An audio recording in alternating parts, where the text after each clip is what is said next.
Dead America. Tales of the First Month. The Cargo Ship by Derek Sladen. Chapter 1. Day 0, 4:13 a.m. Captain Hodges gripped the nylon strap above his head, swaying with the motion of the cargo plane as it cut through the pre-dawn darkness. The drone of the engines filled the cargo hold, making conversation nearly impossible without shouting. His 5 Rangers sat across from him, their faces barely visible in the dim red lighting. The plane banked hard to the left, causing Sergeant Turner to curse and tighten his grip on the seat. Turner had a decade of experience under his belt, but that didn't make flying in a cargo plane any more comfortable. "Anyone have any idea what this is about?" Private Simmons shouted over the engine noise. He was the youngest of the group, only 22, with barely 2 years of service. Corporal Ward shook his head. "Negative. Just got dragged out of bed and tossed on a plane." "Must be important," Private Crawford added. "Drawing straws for who gets to clean the latrines doesn't usually involve air transport." Private Rose, sitting at the far end of the row, leaned forward. "Where's the rest of the squad? Morgan, Benson, Rivera, and Taylor should be here." "Different assignment, maybe," Turner offered. "Command doesn't usually split us up, though." Hodges checked his watch. 4:13 a.m. Whatever was happening, it was serious enough to pull them from their bunks in the middle of the night and fly them halfway across the country. "Could be a drill," Crawford suggested. "Remember that time in Kandahar when they woke us up claiming insurgents had breached the perimeter?" "This feels different," Hodges said, speaking for the first time since they'd boarded. "Nobody's laughing." The plane suddenly lurched downward, the change in altitude causing their ears to pop. Minutes later, the wheels touched down with a screech against the tarmac. "Welcome to Norfolk, gentlemen," the loadmaster announced, moving to lower the rear ramp. "Command wants you moving, ASAP." As the ramp descended, Hodges could see that the base was alive with activity. Vehicles darted back and forth across the tarmac, and soldiers hustled between buildings with purpose.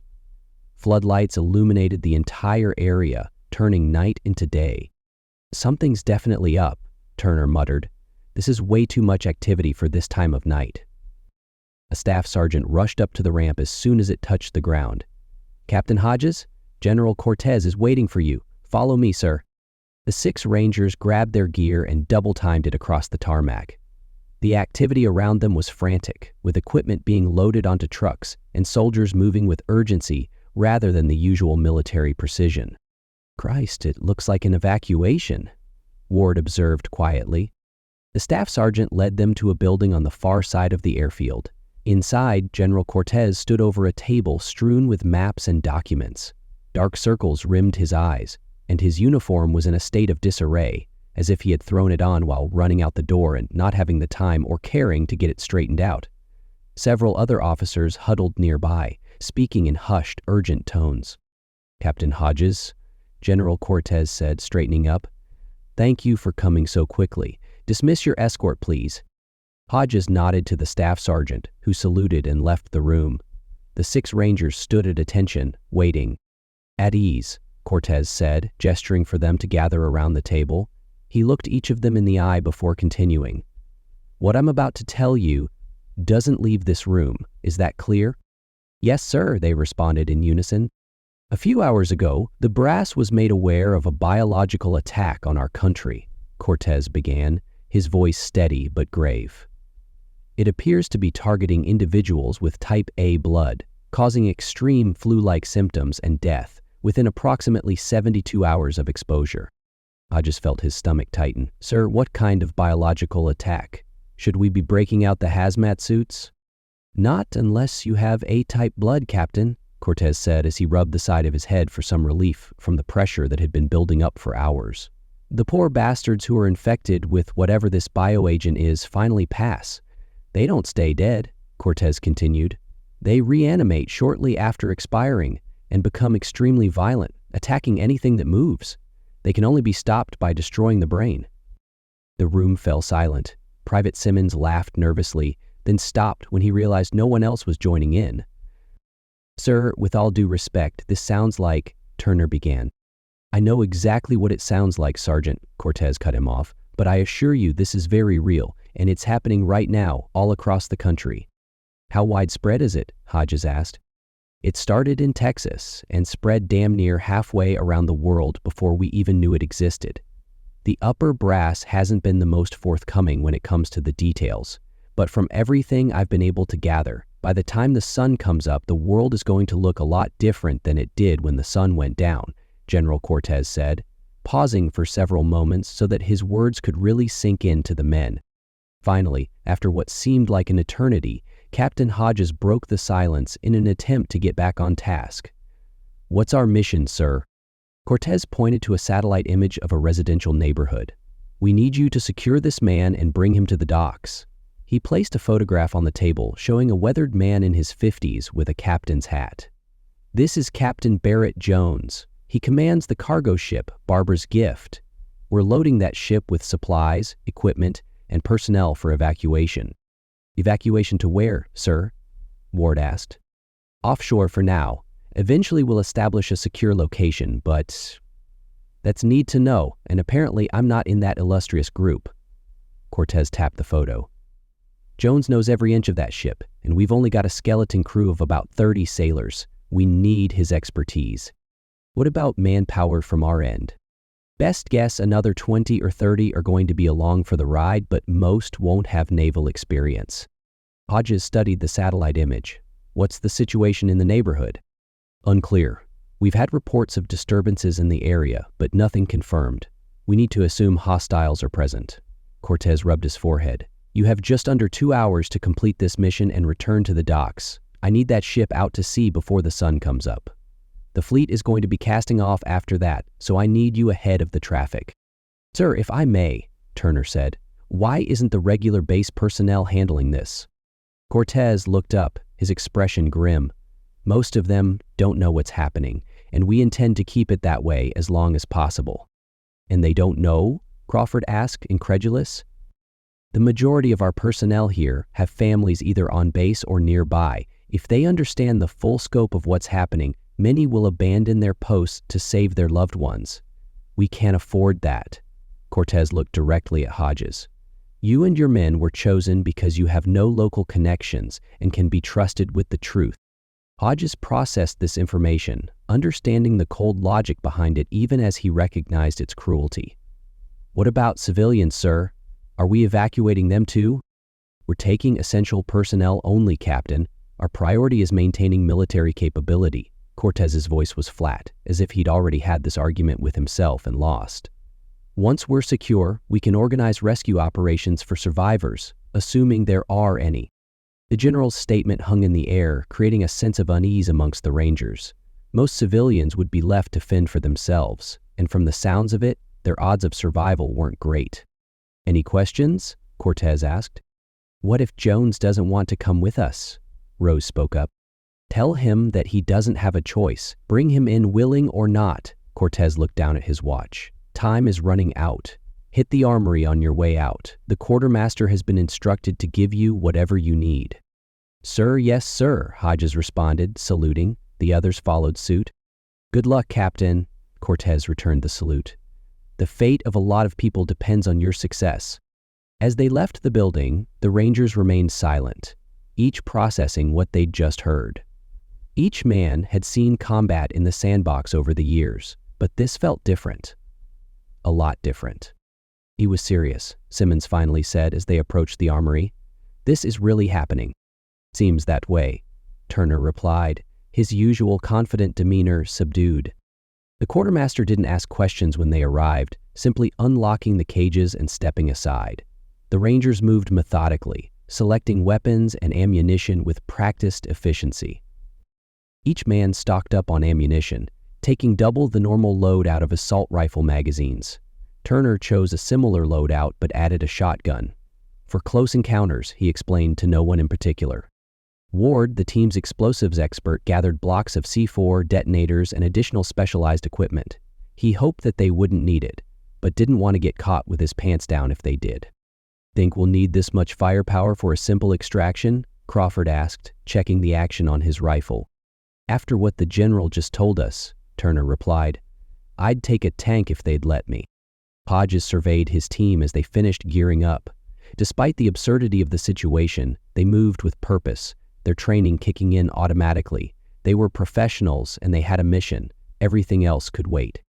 "Listen up," Hodges said, his voice low but commanding. "I know what we just heard sounds insane, but our job hasn't changed. We go in, we get the target, we get out. Everything by the book." "What about civilians?" Rose asked. "If we encounter people who need help?" Hodges hesitated. "Mission comes first, but we don't leave people to die if we can help it." The others nodded, seemingly satisfied with that compromise. "Our ride should be outside," Hodges continued. "2 SUVs according to the general. Ward, you're driving the first vehicle with me and Turner. Rose, take the second with Crawford and Simmons." "Yes, sir," they responded. Hodges adjusted his gear one last time, checking that everything was secure. The weight was familiar, comforting almost. Whatever waited for them out there, they were as ready as they could be. "Mount up," he ordered, heading for the door. "It's time to roll." Chapter 2. The 2 SUVs rolled through the deserted streets of Norfolk, their headlights cutting through the pre-dawn darkness. In the lead vehicle, Captain Hodges sat in the passenger seat, his eyes scanning the road ahead. The streets were eerily quiet, with only the occasional flutter of movement in the shadows. Each time, Hodges would tense, his hand instinctively moving to his weapon before realizing it was just trash blowing in the wind or a stray animal darting for cover. Corporal Ward gripped the steering wheel tightly, his knuckles white with tension. "Quiet out there," he said, breaking the silence that had settled in the SUV. "Too quiet," Sergeant Turner replied from the back seat. "Should be some early risers by now. Joggers, shift workers, something." Hodges checked his watch. 5:07 a.m. The sky was beginning to lighten ever so slightly, the deep black giving way to the faintest hint of dark blue on the eastern horizon. Norfolk should have been stirring to life, but instead, it felt like a ghost town. "Maybe they know something we don't," Ward suggested, slowing the SUV to navigate around an abandoned shopping cart in the middle of the road. "Or maybe they're all infected," Turner said, the word hanging in the air. Hodges shook his head. "If that was the case, we'd be seeing them.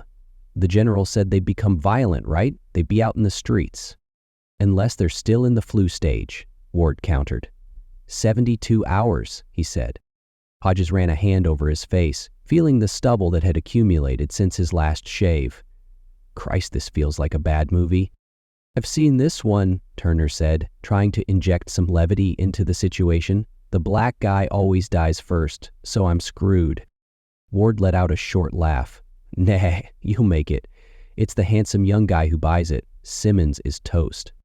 "I heard that," Simmons' voice crackled through the radio from the second SUV. "And I resent it. Everyone knows the comic relief survives." "Keep the chatter down," Hodges ordered, though there was no real heat in his voice. If gallows humor helped them cope, so be it. The GPS on the dashboard beeped, indicating they were approaching their destination. Ward slowed the SUV as they turned onto a residential street lined with modest single-family homes. Most were dark, but a few had lights glowing from within. People getting ready for work, unaware of what was coming. "That's it," Hodges said, pointing to a 2-story house with blue siding halfway down the block, number 1540. Ward pulled the SUV to a stop in front of the house, and the second vehicle pulled in behind them. The neighborhood was quiet, almost unnaturally so. No barking dogs, no distant traffic sounds, just silence. "Turner, Ward, you're with me," Hodges said, unclipping his seatbelt. He keyed his radio. "Rose, Crawford, Simmons, stay with the vehicles. Keep your eyes open." "Copy that," Rose's voice came back. "We've got your 6. The 3 soldiers exited the SUV, their boots crunching on the asphalt as they approached the house. A neatly trimmed lawn led to a small porch with a wooden swing. The windows were dark, but a faint light glowed somewhere deep within the house. "Think he's awake?" Turner asked quietly. "About to be," Hodges replied. They climbed the steps to the porch, and Hodges rapped his knuckles hard against the door. When there was no immediate response, he pressed the doorbell, hearing it chime inside. Still nothing. He pounded again, louder this time, and then repeatedly jabbed the doorbell. "Come on," he muttered. Just as Hodges was about to signal Ward to break down the door, the porch light clicked on, bathing them in a harsh yellow glow. A gruff voice called out from inside. Who the hell is it at this hour? Captain Barrett Jones, Hodges called back. This is Captain Hodges, United States Army Rangers. We need to speak with you immediately, sir. It's an emergency. There was a pause, then the sound of multiple locks being undone. The door cracked open, revealing a middle-aged man with salt and pepper hair and the weathered complexion of someone who'd spent decades at sea. He wore flannel pajama pants and a faded navy t-shirt, his expression a mixture of confusion and irritation.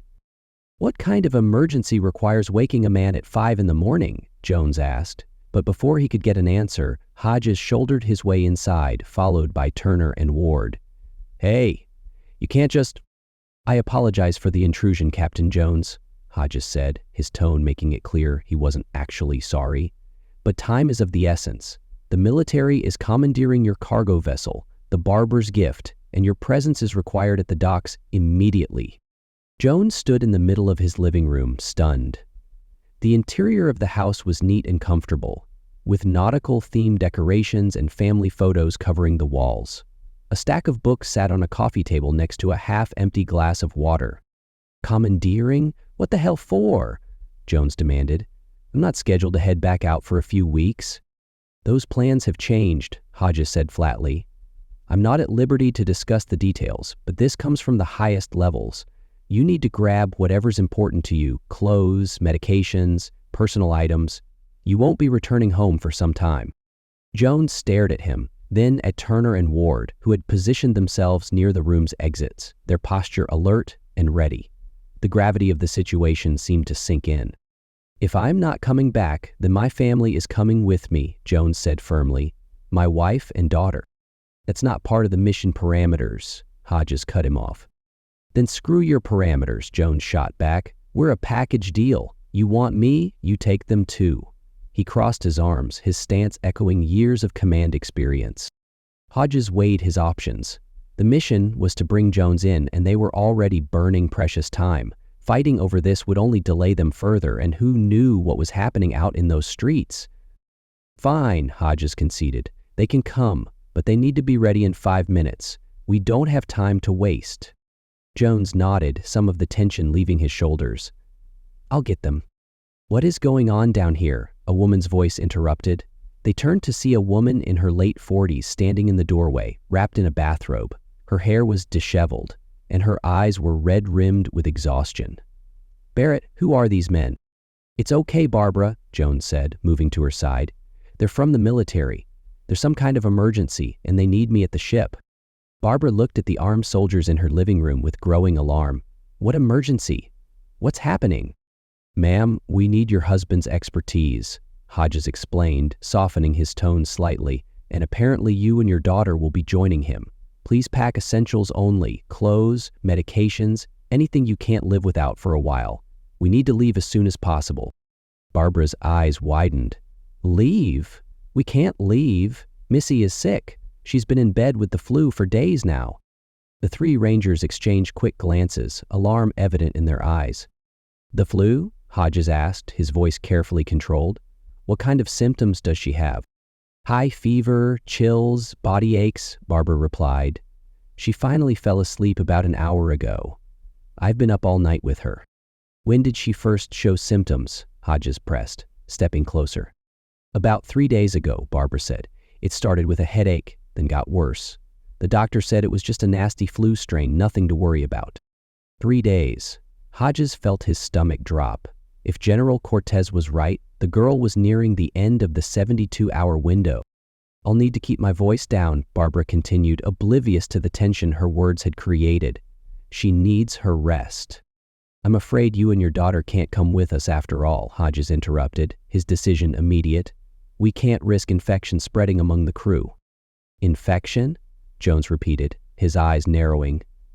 "It's just the flu." "Those are my orders, Captain Jones," Hodges said firmly. "No one with any illness can be brought aboard. It's a matter of operational security." Jones looked at his wife, then back at Hodges. The two captains stared at each other, a silent battle of wills. Finally, Jones walked over to his wife and leaned in for a tight embrace. "Call Carlos," Jones said, just loud enough for his wife to hear, but not the soldiers. "Tell him what happened here and that he's needed at the ship. Do whatever he tells you." Jones stepped back from his wife, looking her in the eye to make sure she understood the importance of his request. With a slight nod, she spoke. "Barrett," Barbara started, her voice breaking. "It'll be fine," Jones assured her, placing a gentle kiss on her forehead. "I'll be home before you know it. Take care of Missy." Hodges watched this exchange with suspicion.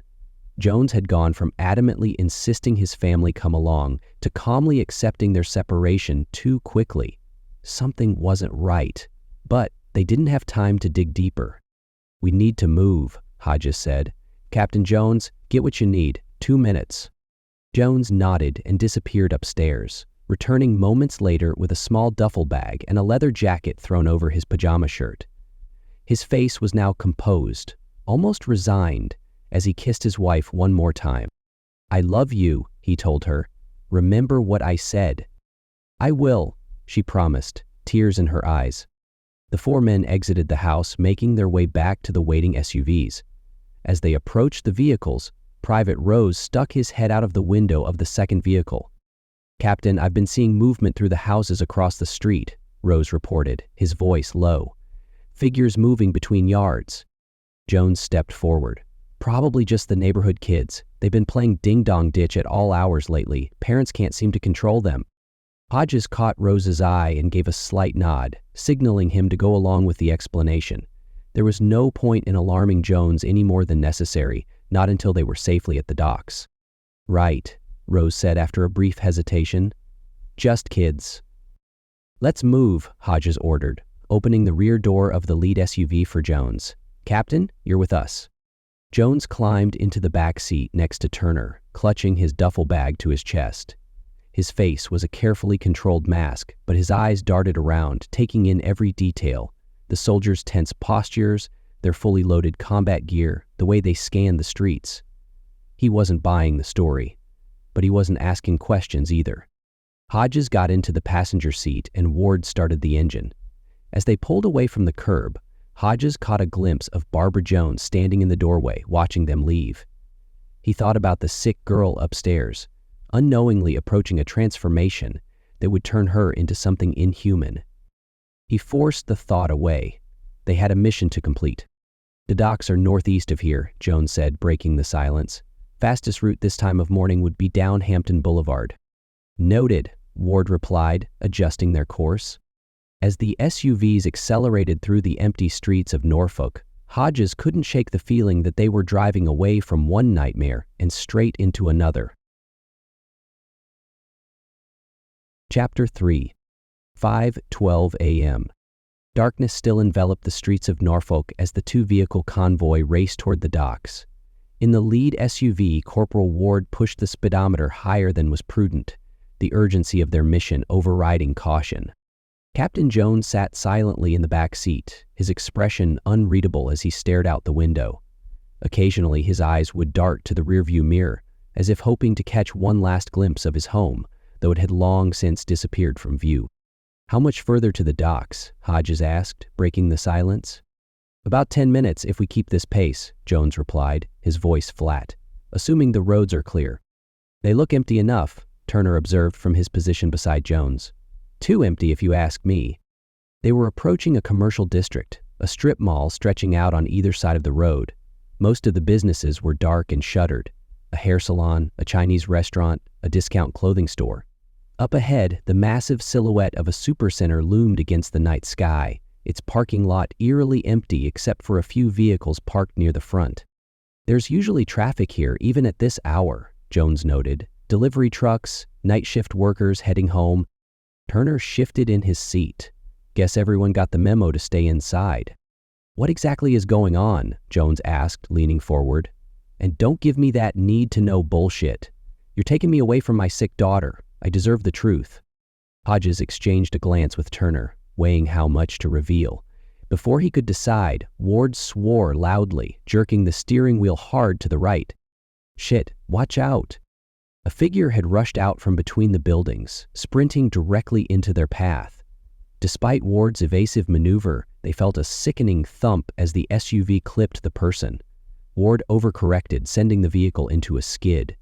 The tires lost traction, and the SUV spun wildly, slamming sideways into a light pole with a deafening crash. Metal crumpled, and the airbags deployed with a bang. For a moment, everything was still, the silence broken only by the hissing of the damaged engine and the ringing in their ears. "Everyone okay?" Hodges called out, pushing the deflating airbag away from his face. "I'm good," Turner responded, shaking his head to clear it. "Fine," Ward muttered, though blood trickled from a small cut on his forehead. Jones let out a pained grunt as he rubbed his shoulder. "I'll live." Ward tried to restart the engine. It coughed once, twice, then died with a final mechanical wheeze. "We're not going anywhere in this." 2 gunshots cracked through the air outside, followed by a third. Hodges instinctively reached for his rifle, checking that it was still secure. "Captain Jones, stay in the vehicle," he ordered, then turned to the others. "Turner, Ward, on me." The 3 Rangers exited the disabled SUV, weapons at the ready. The second SUV had stopped 30 yards back, and Private Rose stood in the middle of the road, his assault rifle aimed at a crumpled form on the pavement. "Clear," Rose called out, his voice steady despite the adrenaline pumping through him. Hodges approached his soldier, motioning for him to lower his weapon. "Report." "Subject ran at our vehicles at full sprint," Rose said, maintaining his professional demeanor. "After you hit it, it got back up immediately and charged again. I put it down with extreme prejudice, sir." They all turned to look at the body. It had been a teenage girl, maybe 16 or 17, dressed in flannel pajamas. Half her face was missing from Rose's shots, but what remained showed vacant, clouded eyes and grayish skin. A massive blood stain covered the front of her shirt, already dry and crusted. "Jesus," Ward whispered, taking a step back. "It's just like the general said." "She was someone's daughter," Turner said quietly, his voice tinged with a mixture of horror and sadness. Hodges crouched beside the body, careful not to touch it. The girl's fingernails were broken and bloody, her hands stained with what looked like dried blood. Not all of it was hers. "Look at her shirt," he said, pointing to the crusted stain. "This isn't from Rose's shots. She was already injured. Fatally, I'd guess." "And yet she was running," Turner noted, the implications hanging heavily in the air. The sound of running footsteps drew their attention. Rifles snapped up, only to lower again as 2 soldiers in full combat gear appeared from the direction of the supercenter. "Friendlies," one of them called out, holding up a hand. The newcomers approached cautiously, lowering their weapons when they recognized Hodges' Ranger insignia. "Private Nelson, sir," the first soldier introduced himself, slightly out of breath. He was younger than Hodges had expected, barely old enough to buy a beer. "We heard gunshots. Are you all right?" "We're intact," Hodges replied, gesturing to his team. "But our vehicle is done for." Nelson nodded, glancing at the wreckage. "We're almost finished loading supplies at the supercenter.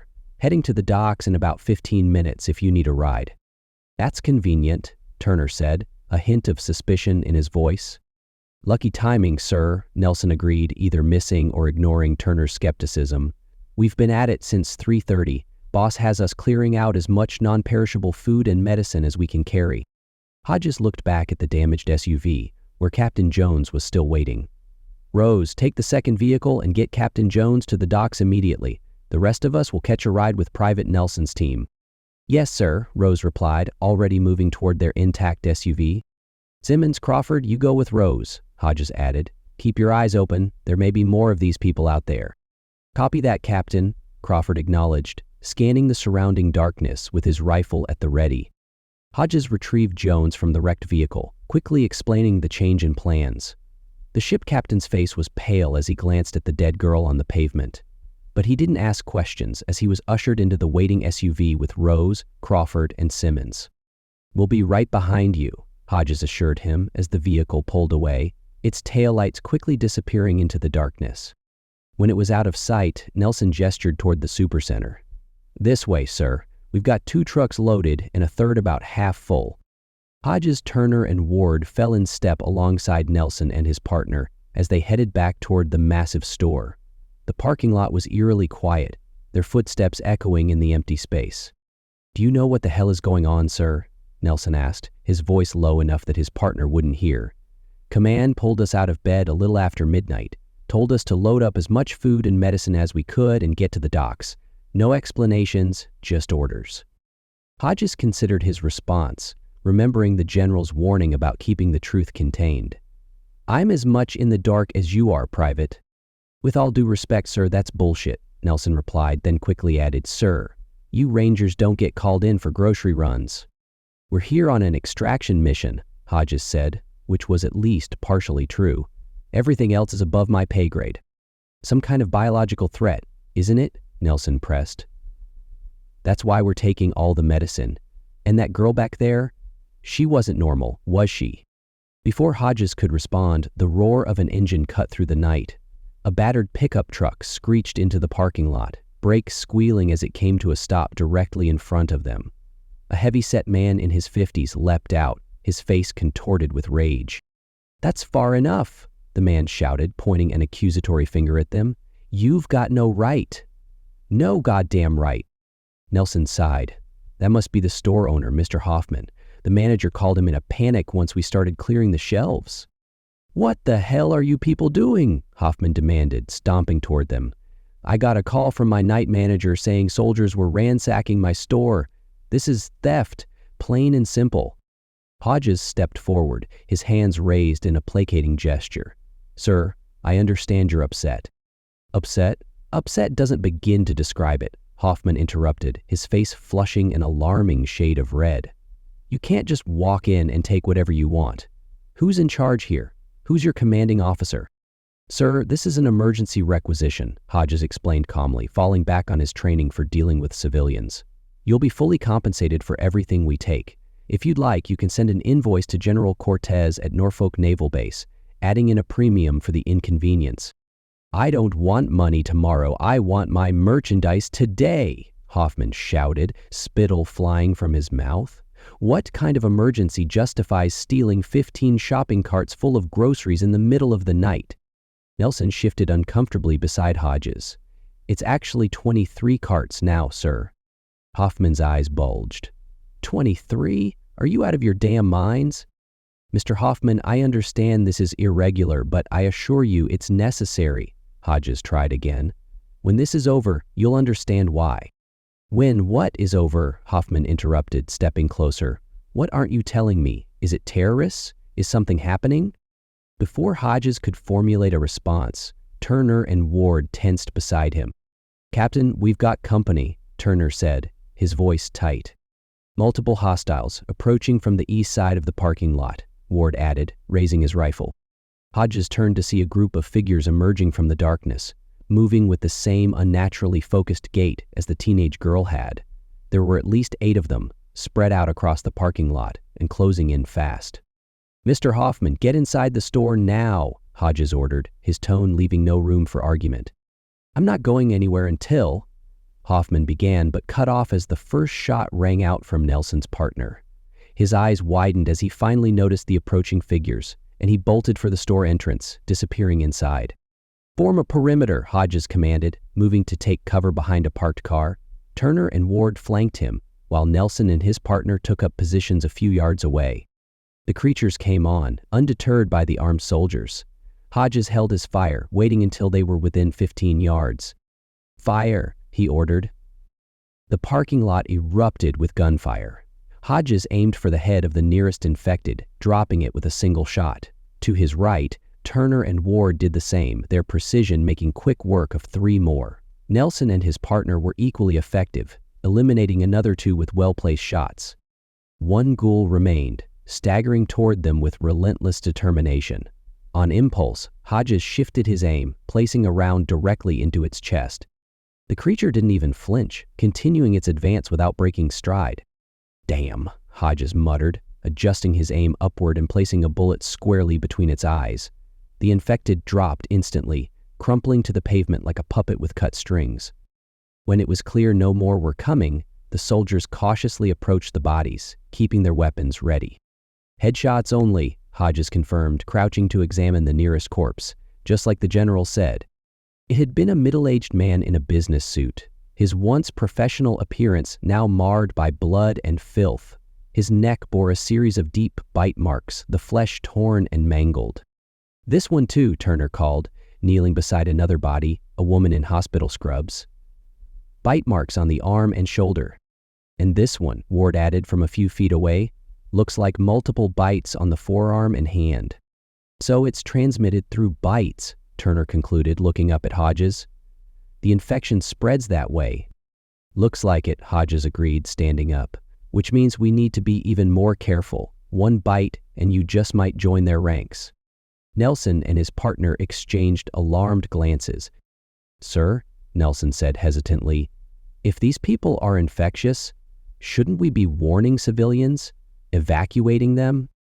Hodges thought of the general's explanation, how most soldiers would abandon their posts if they knew the truth, and of Captain Jones' family left behind with a ticking time bomb. That's above my pay grade, Private, he replied, his voice heavy. Our orders are to get to the docks with as many supplies as possible. But, sir, people are going to die, Nelson pressed, his young face twisted with concern. My family lives 3 blocks from here, my little sister. Nelson, Hodges cut him off, his tone firm but not unkind. I understand your concern, but right now our mission is to get those supplies to the docks. That's how we save lives. Nelson looked like he wanted to argue but seemed to think better of it. Yes, sir. Hodges checked his watch. 5:24 a.m. They were already behind schedule, and who knew how many more of these creatures were wandering the streets of Norfolk. Let's help get those trucks loaded, he said, turning toward the supercenter. The faster we move, the faster we get to the ship. As they approached the store entrance, Hodges couldn't shake the image of Captain Jones' daughter, sick in bed, the clock ticking down on her transformation. If what they had seen was any indication, the girl would soon become like these creatures, mindless, violent, beyond saving. And she wasn't the only one. How many more were out there, in homes across Norfolk, unknowingly in the final hours of their humanity? How many families would wake up to find a loved one transformed into a monster? The thought made his stomach churn, but he pushed it aside. They had a mission to complete. Double time, he ordered, picking up the pace. We need to move. Chapter 4. The convoy of trucks from the supercenter rumbled through the darkened streets of Norfolk, headlights cutting through the darkness. Captain Hodges sat in the passenger seat of the lead vehicle with Private Nelson at the wheel. Turner and Ward had taken positions in the back of the truck, weapons at the ready should they encounter more of the ghouls. They were approaching the docks now, the massive shipyard looming ahead. The road sloped downward, giving them a clear view of their destination, and the chaos unfolding at the main gate. Muzzle flashes punctuated the darkness, accompanied by the crack of gunfire. Hold up, Hodges ordered, raising his hand. Nelson eased off the accelerator, bringing the truck to a stop about 100 yards from the checkpoint. The trucks behind them followed suit. What the hell is happening down there? Nelson asked, straining his eyes to see what those muzzle flashes were firing at. Hodges leaned forward, struggling to see through the windshield. Several shadowy figures were moving erratically near the gate, while uniformed personnel fired from protected positions. Even from this distance, Hodges could tell the soldiers weren't just shooting to warn, they were aiming to kill. More of those things, I'm guessing, he replied. Jesus, Nelson muttered, whatever this is, it's spreading fast. Before Hodges could respond, a spotlight flicked on at the checkpoint, sweeping across the road until it found their convoy. After a moment, it began blinking in a deliberate pattern. Does that mean stay back or come forward? Nelson asked. The light continued its pattern, then swept in an arc towards the gate, as if beckoning them forward. I think they want us to approach, Hodges said. Take it slow. Be ready to reverse if I say so. Yes, sir, Nelson replied, easing the truck forward. As they drew closer, the gunfire at the checkpoint ceased. By the time they reached the gate, the engagement appeared to be over. A soldier waved them through, while others dragged bodies away from the entrance. Nelson slowed the truck as they passed through the checkpoint, giving Hodges a clear view of the aftermath.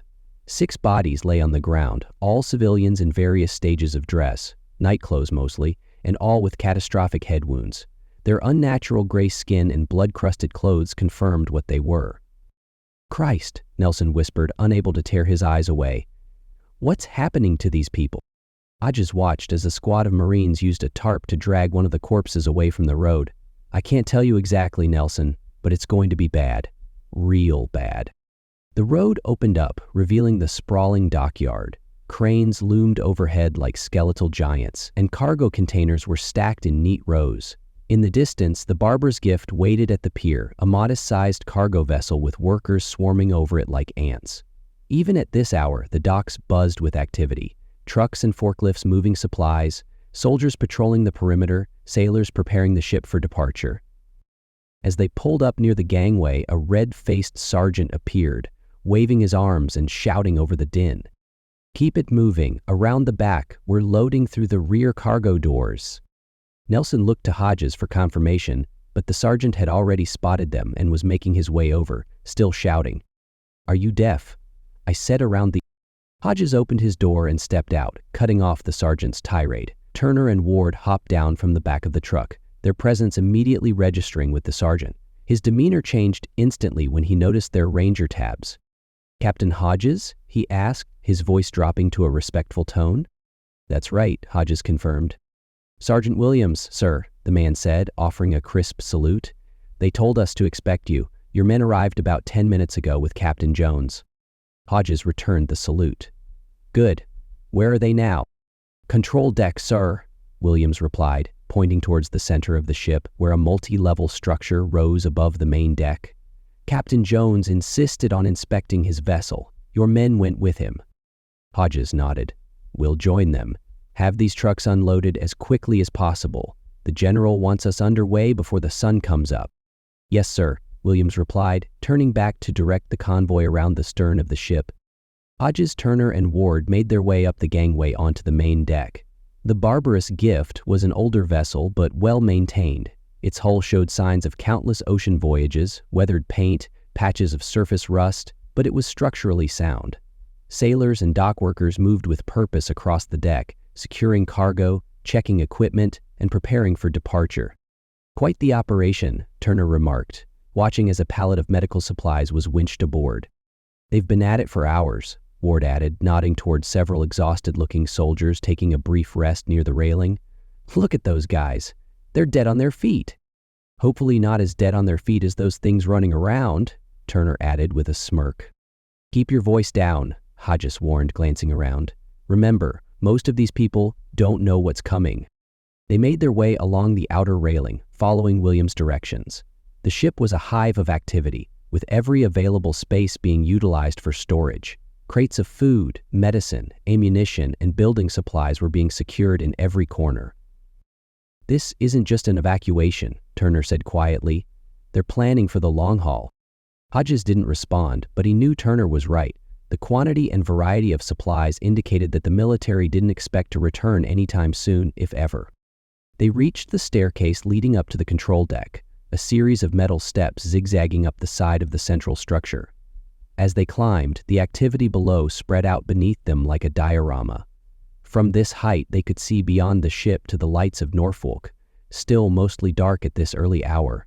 By tomorrow, Hodges thought grimly, those lights might never come on again.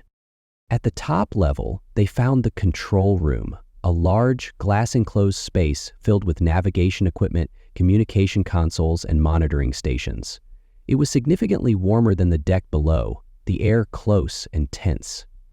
Inside, Captain Jones was in the middle of a heated exchange with Rose, Crawford, and Simmons. The ship captain's face was flushed with anger, his finger jabbing at Rose's chest as he spoke. "And if you think I'm going to just sail away without knowing why, you're out of your goddamn mind," Jones was saying as Hodges entered. The three Rangers looked relieved at the arrival of their commanding officer. Jones turned his ire immediately towards Hodges. "There you are," he snapped. "Maybe you can tell me what the hell is going on. These boys of yours are tighter-lipped than a clam in a vice." Hodges surveyed the room, noting the uncomfortable looks on his men's faces. "Rose, Crawford, Simmons, go help with the preparations. We need to be ready to sail as soon as possible." The three Rangers nodded gratefully and filed out. As they left, Jones called after them. "Find Carlos. He should be on board by now. Tell him I need to speak with him immediately." When the door closed, leaving just Hodges, Turner, Ward, and Jones in the control room, the ship captain turned back to Hodges, his expression thunderous.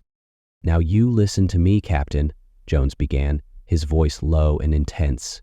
"I've been dragged from my home in the middle of the night, separated from my family, and ordered to sail my ship out to sea with no explanation whatsoever. I've watched your men shoot down civilians in the street. I've seen military personnel looting stores, and now," he gestured towards the window, where workers were loading crate after crate onto the deck below. "I'm watching them fill my ship with supplies we don't need. We've already got a hold full of merchandise that hasn't even been unloaded yet." Jones stepped closer to Hodges, his eyes narrowed. "So unless you start leveling with me right now, I'm going to spike the engines and scuttle this ship. I don't care what they do to me afterward." Hodges held the man's gaze, searching for any sign that he was bluffing. He found none. Jones was dead serious, and given his position as the ship's captain, he could absolutely follow through on his threat. With a sigh, Hodges turned to Turner and Ward. "Give us the room." The two Rangers exchanged a look, but complied, stepping out onto the deck and closing the door behind them. Hodges moved to the window, looking out over the docks and the city beyond. How much should he tell Jones? How much did the man need to know? "There's a virus," he began, his voice measured. "It originated in Texas, but it's spreading rapidly across the country.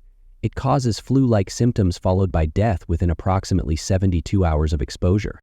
Jones listened silently, his arms crossed over his chest. "But that's not the worst part," Hodges continued. "The infected, they don't stay dead. They reanimate and become extremely aggressive. They attack anyone they encounter, and their bites seem to spread the condition regardless of blood type." "You're describing zombies," Jones said flatly. Hodges turned to face him. "Trust me, I know how it sounds. But you saw them yourself, that girl in the road, the people at the gate. They're dead, but still moving, still hunting, and they can only be stopped with head trauma." Jones paced across the control room, running a hand through his hair. "And the military knew about this? That's why they've been evacuating?" "Selected personnel only," Hodges confirmed. "Essential military and civilian experts, plus supplies we'll need to establish a secure location somewhere that isn't here."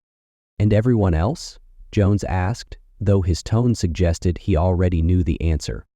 "Left to fend for themselves," Hodges admitted. "For now, at least. The hope is that once we're established, we can organize rescue operations."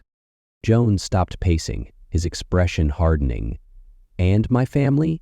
You knew my daughter was sick and you still left them behind? If what you told us is true, that she's been showing symptoms for 3 days, then your daughter is likely infected with this virus," Hodges said quietly. "How in the holy hell would you know that?" Jones yelled out, a splash of worry holding firm on his face. "What's your blood type?" Hodges asked matter-of-factly, confusing the ship captain. "What does that matter?" "Please answer the question. What's her blood type?" "She has A-type blood." "But again, why does that matter?" the ship captain asked, a sense of dread beginning to overtake him as he saw Hodges wince at the answer. "I'm sorry, Jones, but the virus targets people with A-type blood. In a matter of hours, she's going to pass away and become—" Hodges trailed off, not needing to finish the sentence. Jones fell silent, his face unreadable. He turned away, staring out the window towards the city lights. The silence stretched between them, heavy with unspoken thoughts. "I wish I could have told you, but I had my orders and they were to get you here at all costs." Jones must have seen the conflict on Hodges' face because his expression softened slightly. "You were following orders, I get that, but my wife and daughter are going to die because of those orders." "I'm sorry," Hodges said, knowing the words were inadequate. Jones was quiet for a long moment, then straightened his shoulders, his face resolving into a mask of professional detachment. "Well, what's done is done. Can't change it now." Captain Hodges was momentarily startled by the sudden change in tone coming from Jones, finding it out of place. Pushing it to the side, he pressed on. "So you'll get the ship out to sea?" "I'll do my job, Captain," Jones replied, his voice flat. "Not because I agree with any of this, but because it's the only way I'll stay alive long enough to make the people responsible pay for what they've done." The threat was thinly veiled, but Hodges let it pass. Jones had every right to his anger, and if they survived what was coming, maybe he'd even get the chance to act on it. "Fair enough," Hodges said, extending his hand. "Thank you, Captain Jones." Jones regarded the offered hand for a moment before accepting it, his grip firm but cool. Let me know when we're ready to depart. I'll make sure things are good to go on my end. Chapter 5. The first rays of dawn peeked over the eastern horizon, casting a golden glow across the water. The Barber's Gift cut through the waves at a steady pace, heading south toward coordinates known only to the military brass, and it was debatable if they even knew. The Norfolk coastline had long since disappeared behind them, swallowed by distance and the curvature of the earth. Below decks, the ship buzzed with subdued activity. In the center of the storage area, a makeshift mess hall had been established, folding tables and chairs arranged in neat rows, surrounded by stacked crates and pallets of supplies. The smell of cooking food wafted through the air, a stark contrast to the sterile, industrial atmosphere of the rest of the cargo hold. A line had formed at the front, where a sailor operated 4 camping stoves simultaneously, each one containing a different type of soup or stew. It wasn't fancy, but it was hot, and after the night they'd had, nobody was complaining. Private Simmons, Crawford, and Rose stood at the front of the line, trays in hand. Their assault rifles had been stowed in the sleeping quarters at the bow of the ship, deemed unnecessary now that they were out at sea. Each man still carried his sidearm, a concession to the uncertain times, but the atmosphere was noticeably more relaxed than it had been on shore. "What's on the menu today, Chef?" Rose asked the sailor manning the stoves. The cook, a weathered man with forearms like tree trunks, gestured to his setup. "Got beef stew, chicken noodle, vegetable, and something the label claims is clam chowder, but I ain't vouching for that." "I'll take the beef," Simmons said, holding out his bowl. "Chicken for me," Rose added. Crawford was about to order when someone approached from behind. "Morning, Hank," the newcomer greeted the cook. "Any of that beef stew left?" "Always got some for you, Carlos," Hank replied, ladling a generous portion into the man's bowl. Carlos was mid-40s, Hispanic with salt and pepper hair and the sturdy build of someone who'd spent a lifetime doing physical labor. His clothes were rumpled, as if he'd slept in them, and dark circles ringed his eyes. "You're the captain's right-hand man," Simmons said, recognizing the name. "Jones was looking for you earlier." Carlos nodded, not making eye contact. "Yeah, that's me." "You cut it pretty close getting on board," Crawford observed, studying the man's disheveled appearance. "We were about to cast off without you." "I was held up in town," Carlos replied, his tone clipped. "Got attacked by those things on my way to the docks." The 3 Rangers exchanged glances, knowing full well what those things were. "You saw the zombies?" Rose asked quietly, glancing around to make sure no civilians were within earshot. Carlos's hand tightened around his bowl. "Is that what they are? Zombies? Like in the movies?" "Something like that," Crawford said, watching Carlos's reaction carefully. There was something off about the man's demeanor. He seemed tense, distracted. "You okay, man?" Simmons asked. "You look like you've got something on your mind." Carlos managed a weak smile. "Just tired. It's been a long night. Almost didn't make it here." "Well, you're safe now," Rose said, clapping him on the shoulder. "Nothing can get us out here." Carlos flinched at the contact, further raising Crawford's suspicions. "Right," Carlos mumbled. "Safe." "Vegetable for you?" Hank asked Crawford, breaking the awkward moment. "Yeah, sure," Crawford replied, still watching Carlos. The sailors behind them were getting restless, so Simmons tapped Crawford on the shoulder. "Come on, let's find a seat. I'm starving." The 3 Rangers moved to a table in the corner, carrying their trays. Carlos remained at the front, collecting his food and avoiding eye contact with the rest of the mess hall. "That guy seems spooked," Simmons said as they sat down. "Can you blame him?" Rose replied. "Those creatures are nightmare fuel, and if he got attacked on the way here, he's lucky to be alive." Crawford watched as Carlos took his bowl to a far table, away from everyone else. "Something's not right with him." "You're seeing ghosts, Crawford," Simmons said, digging into his beef stew. "The guy's probably just processing what happened. We all are." "Speaking of processing," Rose said, lowering his voice, "have you seen all the stuff they loaded onto this ship? I saw the entire pharmacy section of that supercenter in plastic bags back there. I passed a container full of gardening supplies," Simmons added. "Seeds, soil, tools, enough to start a farm big enough that it would put my families to shame." "They're planning for the long haul," Crawford said. forcing himself to focus on the conversation instead of Carlos. "I don't think it's just for a temporary evacuation." The three fell silent, the implications hanging heavy in the air. The world they knew was changing forever, right beneath their feet. "Where do you think we're headed?" Simmons finally asked. "Could be an offshore flotilla," Rose suggested. "Navy probably has ships all up and down the coast gathering survivors." "Or Cuba," Simmons said with a half smile. "Just roll up and surprise the hell out of them." "More likely some uninhabited island," Crawford countered. "Somewhere we can set up a self-sufficient base without worrying about those things washing ashore." As they speculated, Crawford noticed Carlos rising from his seat. The man had devoured his food in record time and was already heading back to the serving line for seconds.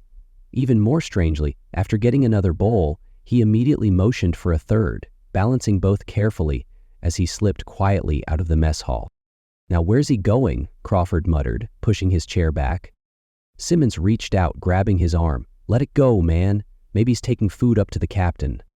"With 2 extra bowls?" Crawford asked skeptically. "Maybe he's just hungry," Rose suggested. "Guy looks like he hasn't eaten in days." Crawford pulled his arm free. "I'm just going to get a refill." Simmons and Rose exchanged exasperated glances, but didn't stop him this time. "Don't go starting trouble," Simmons warned. "We've got enough to deal with." Crawford nodded and made his way to the front of the mess hall, glancing over his shoulder to make sure Simmons and Rose weren't watching too closely. Near the entrance, 2 guards were chatting quietly, their sidearms holstered but visible. Crawford made eye contact with them, motioning them over with a subtle gesture. "Something wrong, Private?" one of the guards asked as they approached. "Maybe," Crawford replied quietly. "The captain's man, Carlos, he just left with 3 bowls of food, looking nervous as hell. Something's off about him." The guards exchanged glances, their expressions turning serious. After what they'd witnessed in Norfolk, no potential threat could be ignored. "Where'd he go?" the second guard asked. Crawford gestured toward the aisle running along the mess hall, down that way, toward the cargo containers. "We'll check it out," the first guard assured him. "Thanks for the heads up." The 2 guards moved off, their previously casual demeanor replaced with alert professionalism. Crawford watched them go, then returned to his table, trying to appear nonchalant. "Everything okay?" Rose asked as he sat down. "Just PG," Crawford replied, digging into his soup. The 2 guards moved quietly between rows of shipping containers. The space was dimly lit, with shadows filling the narrow corridors between the stacked metal boxes. They spotted Carlos up ahead, walking purposefully along the main aisle before making a turn down a side path. "What's he doing down here?" the first guard whispered. "Crew quarters are on the other side of the ship." "Let's find out," the second guard replied, drawing his flashlight but keeping it off for now. They moved to the corner where Carlos had turned, peering around cautiously. 30 yards ahead, Carlos stood in front of an open container, the 3 bowls of food balanced carefully in his hands. He glanced furtively in both directions before stepping inside, pulling the door partially closed behind him. A moment later, a muffled sound reached the guards, something between a cry and a whimper. "What was that?" the second guard asked, his hand instinctively moving toward his holstered sidearm. "Maybe he saw us and is trying to spook us," the first guard suggested, though he didn't sound convinced. They waited, listening. The sound came again, followed by a wet, gnashing noise that set their teeth on edge. "This doesn't feel right," the first guard muttered. "Let's check it out." Cautiously, they approached the container, their footsteps quiet against the metal deck. The door hung open a few inches, a sliver of darkness within. As they drew closer, the gnashing sounds grew louder, accompanied by a soft growling that raised the hair on the backs of their necks. The first guard reached the door first, signaling his partner to stay back as he withdrew his flashlight. With a deep breath, he pushed the door open wider and shone the light inside. The beam cut through the darkness, illuminating a scene straight from a nightmare. Carlos lay on the floor, his throat torn open, blood pooling beneath him. The bowls of food were scattered around him, their contents spilled across the metal floor. And feeding on his still twitching body were 2 figures, a woman in her late 40s and a teenage girl, both with the pallid skin and vacant eyes of the zombies they'd encountered in Norfolk. Their clothes were soaked with blood, their mouths and hands crimson as they tore flesh from the dying man. "Holy hell," the first guard began, fumbling for his sidearm. The sound caught the attention of the zombies. The woman, who might once have been attractive, with shoulder-length dark hair now matted with blood, looked up from her meal, her dead eyes fixing on the guards. Beside her, the teenage girl's head snapped around, a chunk of meat falling from her mouth as she snarled. "Gun! Get your gun!" the second guard shouted, reaching for his own weapon. But he was too slow. The woman launched herself from her crouch with inhuman speed, crossing the distance in a heartbeat. She slammed into the first guard, the impact driving him backward against a container wall. His flashlight went flying, spinning across the floor and casting wild shadows through the cargo hold. The teenage girl was right behind her, sprinting like an Olympic sprinter before leaping at the second guard. He managed to get his pistol halfway out of its holster before she crashed into him, knocking him to the ground. Her teeth found his forearm as he raised it to protect himself, biting down with such force that he felt bones snap. His scream echoed through the cargo hold, cut short as the girl's next bite tore out his throat. Blood fountained upward, splashing across her face and the metal containers around them. Nearby, the first guard fared no better. The woman had him pinned against the wall, her teeth ripping at his face and neck while he flailed helplessly. His hand found his sidearm, pulling it free, but in the chaotic struggle, he couldn't bring it to bear. The pistol fell harmlessly to the ground, clattering on the metal floor. Within moments, both guards were silent, their bodies twitching as the zombies continued to feed. The flashlight rolled to a stop against the open container door, its beam pointing upward and casting ghostly shadows across the ceiling of the cargo hold. In the container, Carlos's body gave a final shudder before going still. Then, almost imperceptibly, his fingers began to twitch again, curling into claws as the transformation took hold. Chapter 6. Back in the mess hall, Crawford sat firmly in his seat beside Simmons and Rose, his eyes continually drifting toward the direction where the guards had disappeared. "Earth to Crawford," Simmons said, waving a hand in front of his face. "Did you find any ghosts out there?" Crawford blinked, forcing himself to focus on his soup. "What?" "You've been staring down that walkway like it's going to sprout tentacles," Rose remarked. "What's going on with you?" Crawford took a spoonful of his now lukewarm vegetable soup, avoiding eye contact. "Nothing." "Bullshit," Simmons countered. "You've been acting weird since Carlos walked out of here." Rose studied Crawford's face for a moment, then let out a groan. "Please tell me you didn't do something stupid." Crawford remained silent, pushing his soup around the bowl. "Crawford," Simmons pressed, his voice dropping to a harsh whisper. "What did you do?" With a defeated sigh, Crawford finally looked up. "I might have sent those two guards after Carlos." "You did what?" Rose hissed, leaning across the table. "What the hell were you thinking?"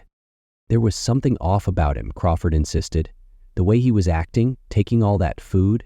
"But so what?" Simmons interrupted. "The guy survived getting attacked by whatever those people turned into in order to get here. He's allowed to be a little weird." "You're just looking for trouble," Rose added. "We've got bigger problems than some shaken-up sailor taking extra rations." Crawford shook his head. "You didn't see how he was looking around like he was hiding something. I'm telling you."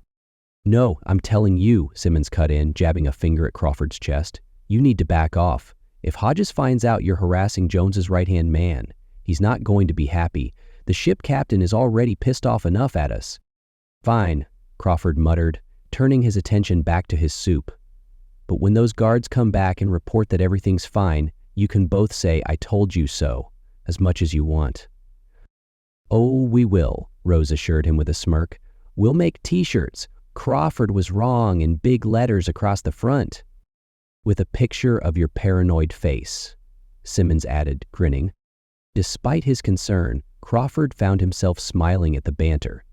"You two are assholes, you know that?" "Part of our charm," Rose said, raising his water bottle in a mock toast. The three Rangers continued their meal, the tension gradually easing as they shifted to other topics. Simmons launched into a story about his last leave in Nashville, describing in colorful detail a bar fight he'd witnessed between two cowboys over a mechanical bull. Crawford was so engrossed in the story that he almost missed the movement at the edge of his vision, a figure emerging from the darkness beyond the mess hall entrance. He turned his head just in time to see a woman staggering into the light, her clothes soaked with blood, her movements jerky but purposeful. Even from across the room, he could see her vacant eyes and the unnatural gray pallor of her skin. The zombified woman, Barbara Jones, though Crawford had no way of knowing that, scanned the room with predatory focus. Her gaze locked onto a sailor seated with his back to the door, completely unaware of the threat behind him. "Look out!" Crawford shouted, reaching for his sidearm. But he was too late. The zombie woman sprinted forward with inhuman speed, crossing the distance in seconds and latching onto the back of the sailor's neck with her teeth. Blood fountained from the wound as she tore away a chunk of flesh, the sailor's scream cutting through the ambient noise of the mess hall. More figures emerged from the darkness, the teenage girl, the two guards, and Carlos, all with the same dead eyes and blood-smeared mouths. They fell upon the closest diners with savage hunger, ripping and tearing at exposed flesh. Chaos erupted instantly. Screams filled the air as people scrambled from their seats, knocking over tables and chairs in their panic. Some reached for weapons while others simply ran. Crawford, Simmons, and Rose tried to get to their feet, but a wave of fleeing sailors slammed into their table, sending all three of them tumbling to the floor. Crawford felt bodies trample over him as the stampede continued, boots and shoes striking his back and limbs. A heavy boot caught him square in the temple, sending stars dancing across his vision. Dazed, he rolled onto his back, trying to track what was happening around him. The world seemed to slow down, each horrific tableau stretching out with terrible clarity. 10 feet away, the teenage zombie girl had grabbed a sailor's hand, her teeth closing around his fingers and biting down with savage force. Blood sprayed as digits separated from hand, the sailor's scream rising above the general cacophony.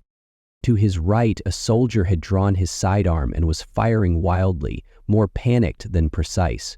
One round caught a zombie guard in the head, the impact causing the back of its skull to explode outward, showering a nearby sailor with gore.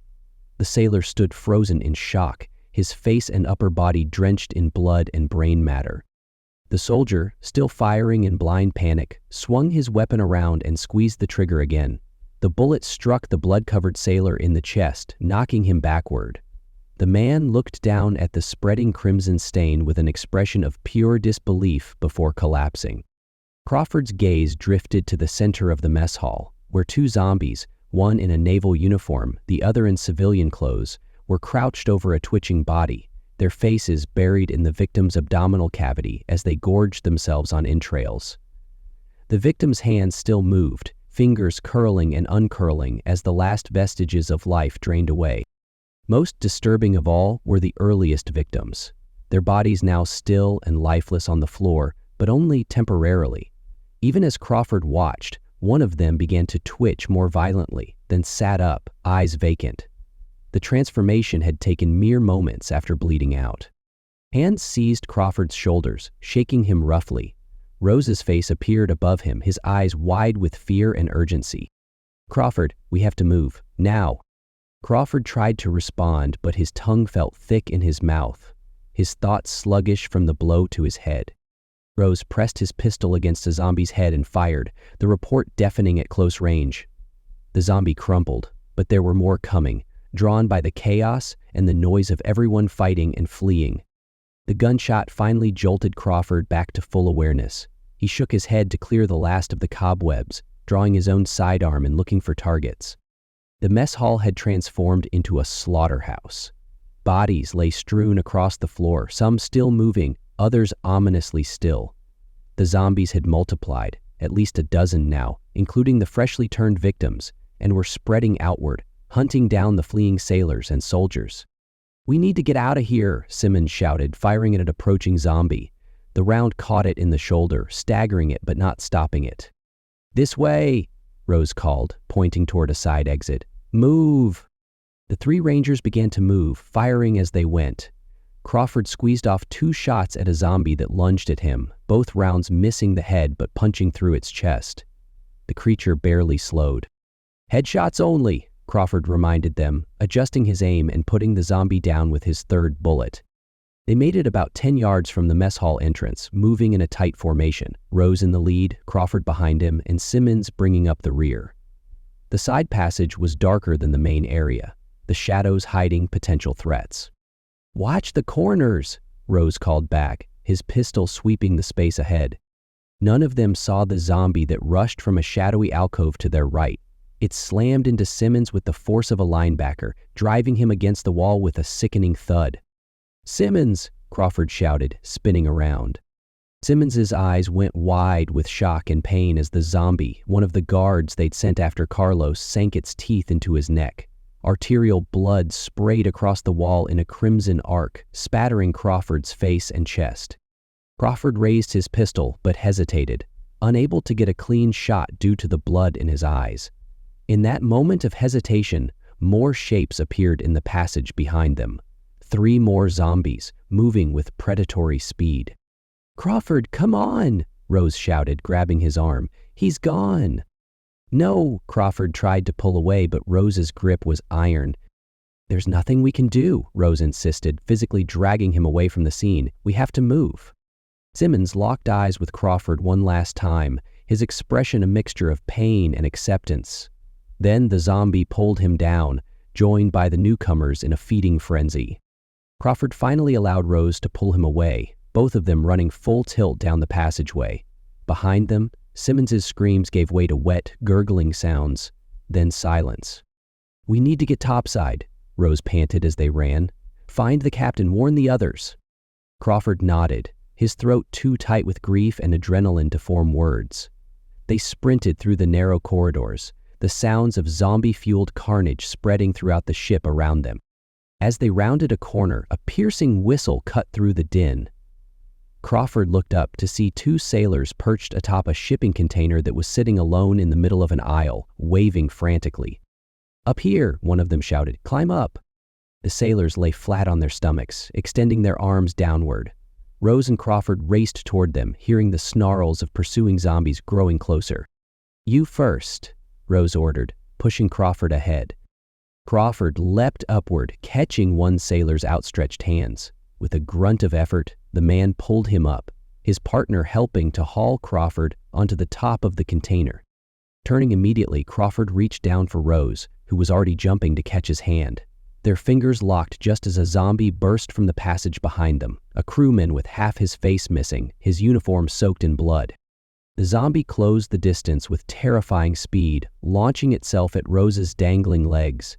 Its teeth found purchase in Rose's calf, tearing through fabric and flesh with equal ease. Rose let out a howl of pain, his grip on Crawford's hand nearly slipping, but Crawford held fast, even as the zombie's weight threatened to pull them both down. "Hold him!" Crawford shouted to the sailors, who grabbed onto his belt to anchor him. With his free hand, Crawford drew his pistol and took careful aim. The zombie was still latched onto Rose's leg, shaking its head like a dog with a bone. Crawford squeezed the trigger, the round striking the creature directly between the eyes. It went limp immediately, releasing its grip and collapsing to the deck below. With the combined strength of Crawford and the 2 sailors, they managed to haul Rose up onto the container. He collapsed on his back, gasping in pain, blood pouring from the ragged wound in his calf. "Damn it," one of the sailors muttered, staring at the bite. Crawford ripped off his belt, quickly fashioning a tourniquet above the wound. "Hold still," he ordered Rose, cinching it tight. With the belt in place, Crawford ripped off a part of his shirt, using it as a makeshift bandage. Once it was secure, he gave his friend a pat on the chest before grabbing his hand and moving it down to the wound.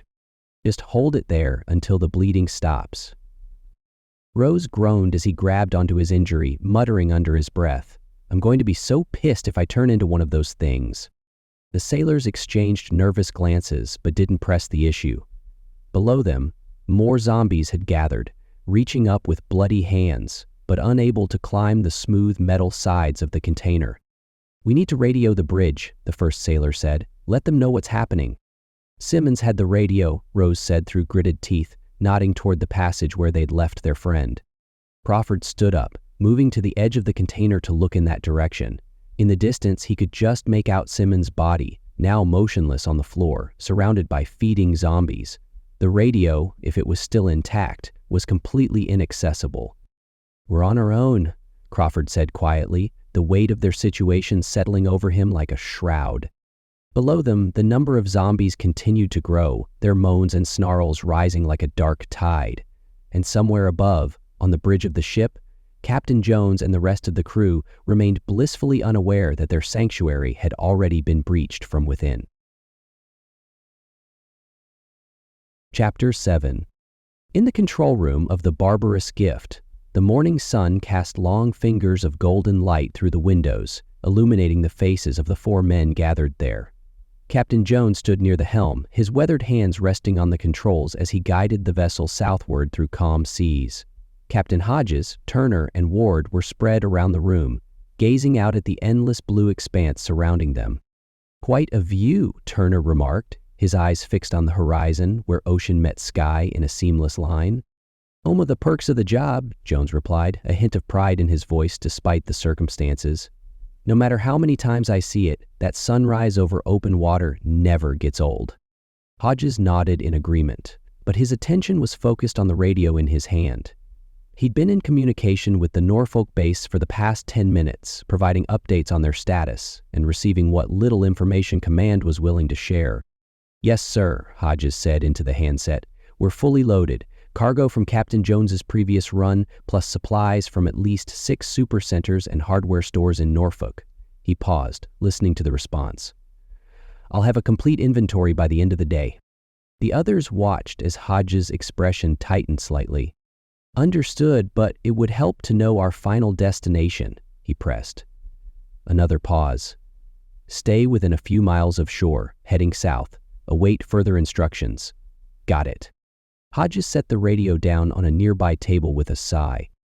"No destination yet?" Ward asked. "Apparently not," Hodges replied, "or at least not one they're willing to share over the radio." Jones raised an eyebrow. "Seems like a pretty important detail to leave out." "The guy I was talking to admitted they're in the dark too," Hodges said. "There are rumors of a full evacuation across all bases. Word is they're heading to Kansas." "Kansas?" Turner repeated skeptically.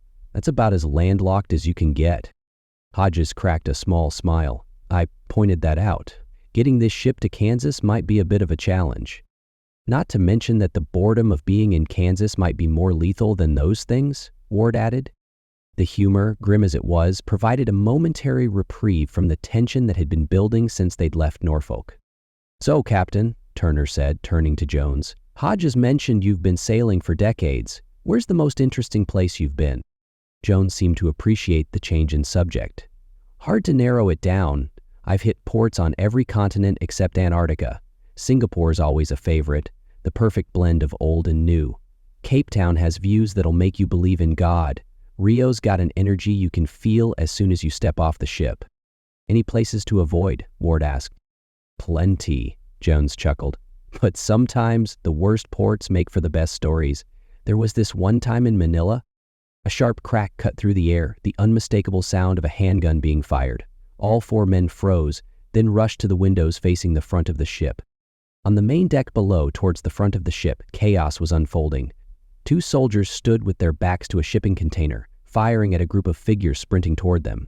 Even from a distance, the blood-stained skin and jerky movements of the attackers were unmistakable. "What the hell?" Turner exclaimed. "How did those things get on board?" One of the soldiers held his ground, emptying his magazine into the oncoming horde, but he was too slow to reload, and the creatures swarmed him, dragging him to the ground in a tangle of grasping hands and snapping jaws. The second soldier fired his remaining rounds before turning and making a desperate leap over the railing, choosing the uncertain mercy of the ocean over the certain death approaching him. "Damn it," Hodges muttered, grabbing the radio. "Simmons, come in. This is Hodges. What's your status?" "Over." Static was the only reply. "Simmons, Crawford, Rose, anyone copy?" Hodges tried again, his voice rising with urgency. "Nothing." Hodges turned to Jones. "I need to get to our weapons. We stashed our rifles in the crew quarters. How do I get there from here?" Jones moved quickly to a schematic of the ship mounted on the wall. "You'll want to head to the rear of the ship. There's a hatch on the port side." "That's left," he added, seeing Ward's momentary confusion. It leads directly to the lower deck where the crew quarters are located. When you hit the bottom floor, move to the other side and you'll find it." "How the hell did they get on board?" Turner asked, checking his sidearm. "Maybe one of those things was already on the ship before we left," Ward suggested, "hidden in a container or something. Or someone was bitten during the evacuation and brought the infection aboard," Hodges said. "Doesn't matter now. We need to contain this before it spreads throughout the ship." The three Rangers performed quick gear checks, but their equipment was limited, just sidearms and combat knives. Their rifles, extra ammunition, and tactical gear were all stowed in their quarters below. "Captain Jones," Hodges said, his voice taking on the clipped, authoritative tone of command. "Lock yourself in here and don't open up for anyone but us. I'm leaving the radio in case you need to call Norfolk for help. It's already tuned to the right channel." Jones nodded, his face grim. "What are you going to do?" "Find our weapons, locate any survivors, and clear the ship," Hodges replied. "Standard sweep and clear, room by room if necessary. There's got to be 50 or 60 people between the crew and military personnel on board," Jones said. "Plus me. If those things have been loose for a while." The implication hung in the air. If the creatures had been attacking people in the mess hall or sleeping quarters, the casualties could already be significant. And each casualty potentially became a new threat. "We'll handle it," Hodges assured him, though his expression betrayed his concern. "Lock this door behind us. We'll let you know when we get our gear. We'll try some of my men on the radio while you move. Maybe some of them are still alive and kicking." With a final nod to Jones, Hodges led Turner and Ward out of the control room. They moved cautiously down the staircase leading to the main deck, Hodges in the lead with his handgun aimed forward, Turner and Ward covering their flanks. As they reached the bottom of the stairs, they paused to assess the situation. The bulk of the creatures seemed to be concentrated toward the front of the ship. From their position, they could see figures moving among the shipping containers and equipment lashed to the deck, but none had noticed them yet. "Keep it quiet if we can," Hodges whispered, holstering his handgun and drawing his combat knife. "Save ammunition for when we really need it." Turner and Ward nodded, following his lead as they moved silently across the deck, using the stacked cargo as cover. They worked their way toward the port side, where the hatch to the lower decks awaited. As they ducked behind a large crate, Hodges held up a fist, signaling for them to stop. Around the corner, he could hear the shuffling footsteps and labored breathing of one of the creatures. He adjusted his grip on the knife, then, with a quick hand signal to the others, darted around the crate. The thing, formerly a young sailor with a buzz cut and a now tattered uniform, turned toward the sudden movement, but Hodges was already on it. He slammed the creature against a nearby container, pinning it with his forearm while driving his knife up through the underside of its jaw and into its brain. The thing went limp instantly, its dead eyes rolling back as Hodges eased it to the deck. "Check it," Hodges ordered as Turner and Ward joined him. Ward knelt beside the body, examining it quickly. "Neck wound," he reported, pointing to a ragged bite mark just above the collar. "Looks like someone took a chunk right out of him." "I recognize him," Turner said. "He was helping unload supplies at the dock. Poor kid." They continued toward the hatch, moving silently when possible, eliminating isolated threats with their knives when necessary. They were within 20 yards of their goal when a shrill cry sounded from somewhere behind them. Turning, they saw 3 of the creatures sprinting across the deck toward them, drawn by the movement or sound of their passage. It moved with terrifying speed, closing the distance quickly. "So much for stealth," Turner muttered, raising his handgun. "Make them count," Hodges said, taking aim at the lead creature. The 3 Rangers fired in unison, their shots echoing across the deck. Turner's round caught the lead creature square in the forehead, dropping it instantly. Ward's shot clipped the shoulder of the second, staggering but not stopping it. Hodges put it down with a follow-up shot through the eye. The third creature closed the distance as they fired, forcing Ward to sidestep and fire again at nearly point-blank range. The creature's head exploded in a spray of blood and brain matter, its momentum carrying the body forward to crash into a pile of crates. "More coming," Turner warned, pointing toward the bow where the gunshots had drawn attention. At least 5 more creatures were heading their way, with potentially more out of sight behind the cargo. "Move," Hodges ordered, sprinting the final distance to the hatch. The heavy metal door was secured with a wheel mechanism designed to create a watertight seal. Hodges grabbed it with both hands, grunting with effort as he tried to turn it. The wheel resisted, either from disuse or because it had been deliberately secured from the other side. "Cover me," he ordered as Turner and Ward took up defensive positions. The creatures were closing fast, forcing Turner and Ward to open fire again. Their shots were precise, a necessity given their limited ammunition, but there were simply too many targets. For every creature they dropped with a headshot, 2 more appeared around the stacks of cargo.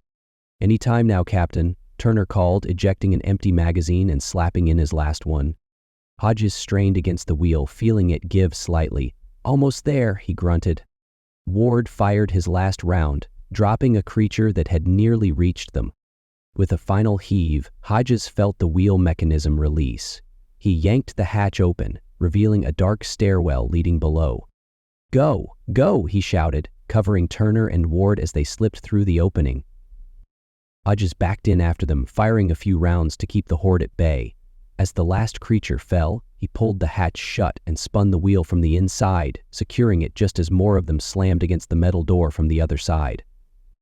The 3 Rangers stood in the dimly lit stairwell, breathing heavily as they listened to the muffled sounds of the creatures clawing at the door.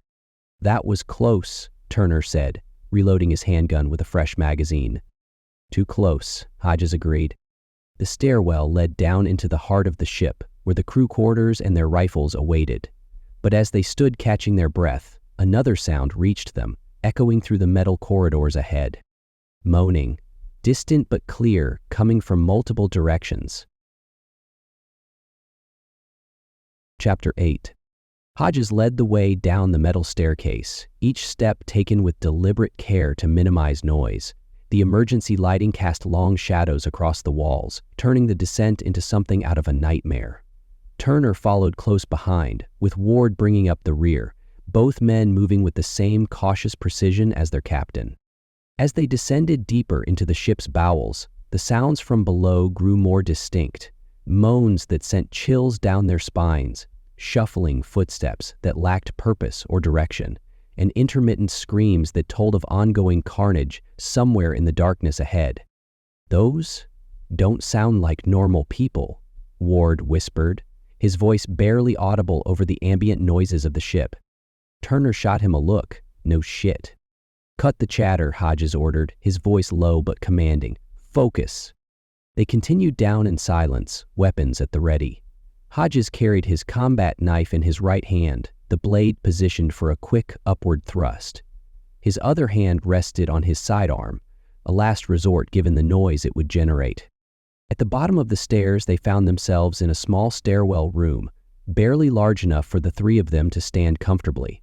A single metal door separated them from the main cargo area. Through it, they could hear wet, tearing sounds punctuated by low, guttural moans that were distinctly inhuman. Hodges pressed his ear against the door, listening intently. After a moment, he pulled back and looked at his men. "Sounds like one of them," he whispered, "doing something I'd rather not think about." Turner and Ward exchanged grim glances. They'd seen enough topside to know what that meant. "Let me," Turner said, reaching for the door handle. Hodges shook his head. "I'll take point. Cover me, but hold position unless I signal." He gripped the door handle with his left hand, knife poised in his right. With practiced steadiness, he turned the handle and eased the door open just enough to peer through. The sight confirmed his suspicions. One of the creatures was hunched over the body of a fallen sailor, tearing at the man's abdomen with single-minded ferocity.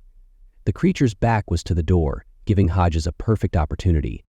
He looked back at his men and held up one finger, then pointed to himself. They nodded in understanding. Taking a deep breath, Hodges slipped through the narrow opening, stepping onto the main deck as quietly as he could. The ghoul was completely absorbed in its gruesome feast, unaware of the threat approaching from behind. Hodges crossed the short distance in 3 careful steps, then struck in one fluid motion, driving his knife upward through the base of the creature's skull and into its brain. The effect was immediate. The zombie went limp, its body collapsing forward onto its victim. Hodges withdrew his knife, wiping the blade clean on the creature's clothing, as Turner and Ward emerged from the stairwell. All three soldiers stood over the grisly scene. The sailor was still alive, barely. His uniform was soaked with blood, his chest torn open. Each shallow breath sent bubbles of blood frothing from his lips. His eyes were wide with terror and pain, silently pleading for help that couldn't come. "Jesus," Ward muttered, looking away. Turner kept his gaze fixed on the dying man. "We need to be sure."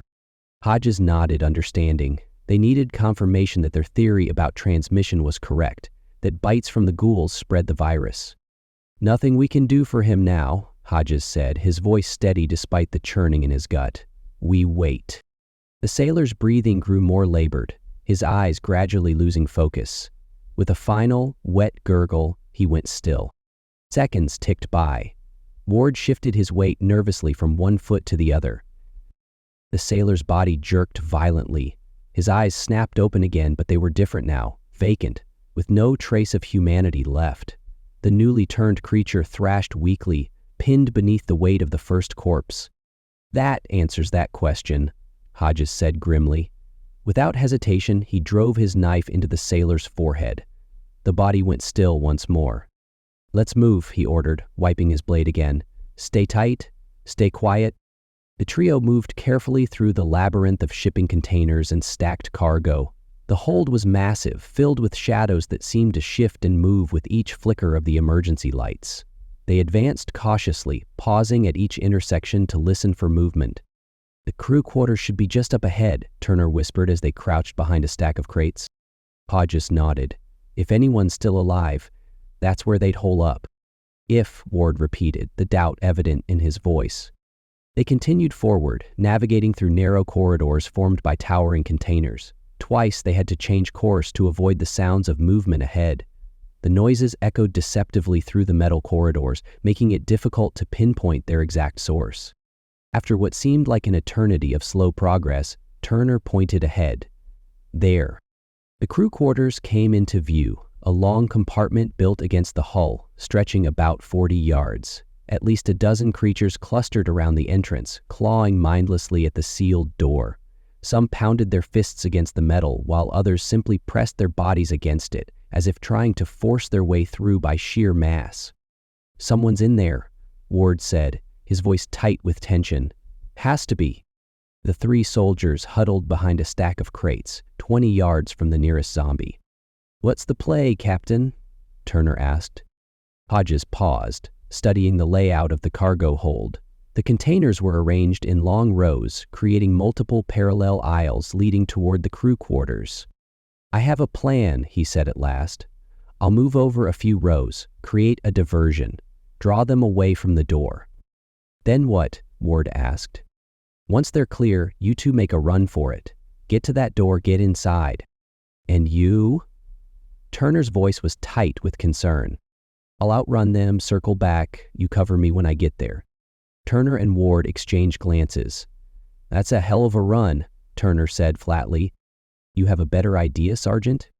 Turner's silence was answer enough. "I didn't think so," Hodges continued. "This is an order. Get ready." Before they could protest further, Hodges slipped away, moving silently between the rows of containers. He navigated carefully, pausing whenever he heard movement nearby.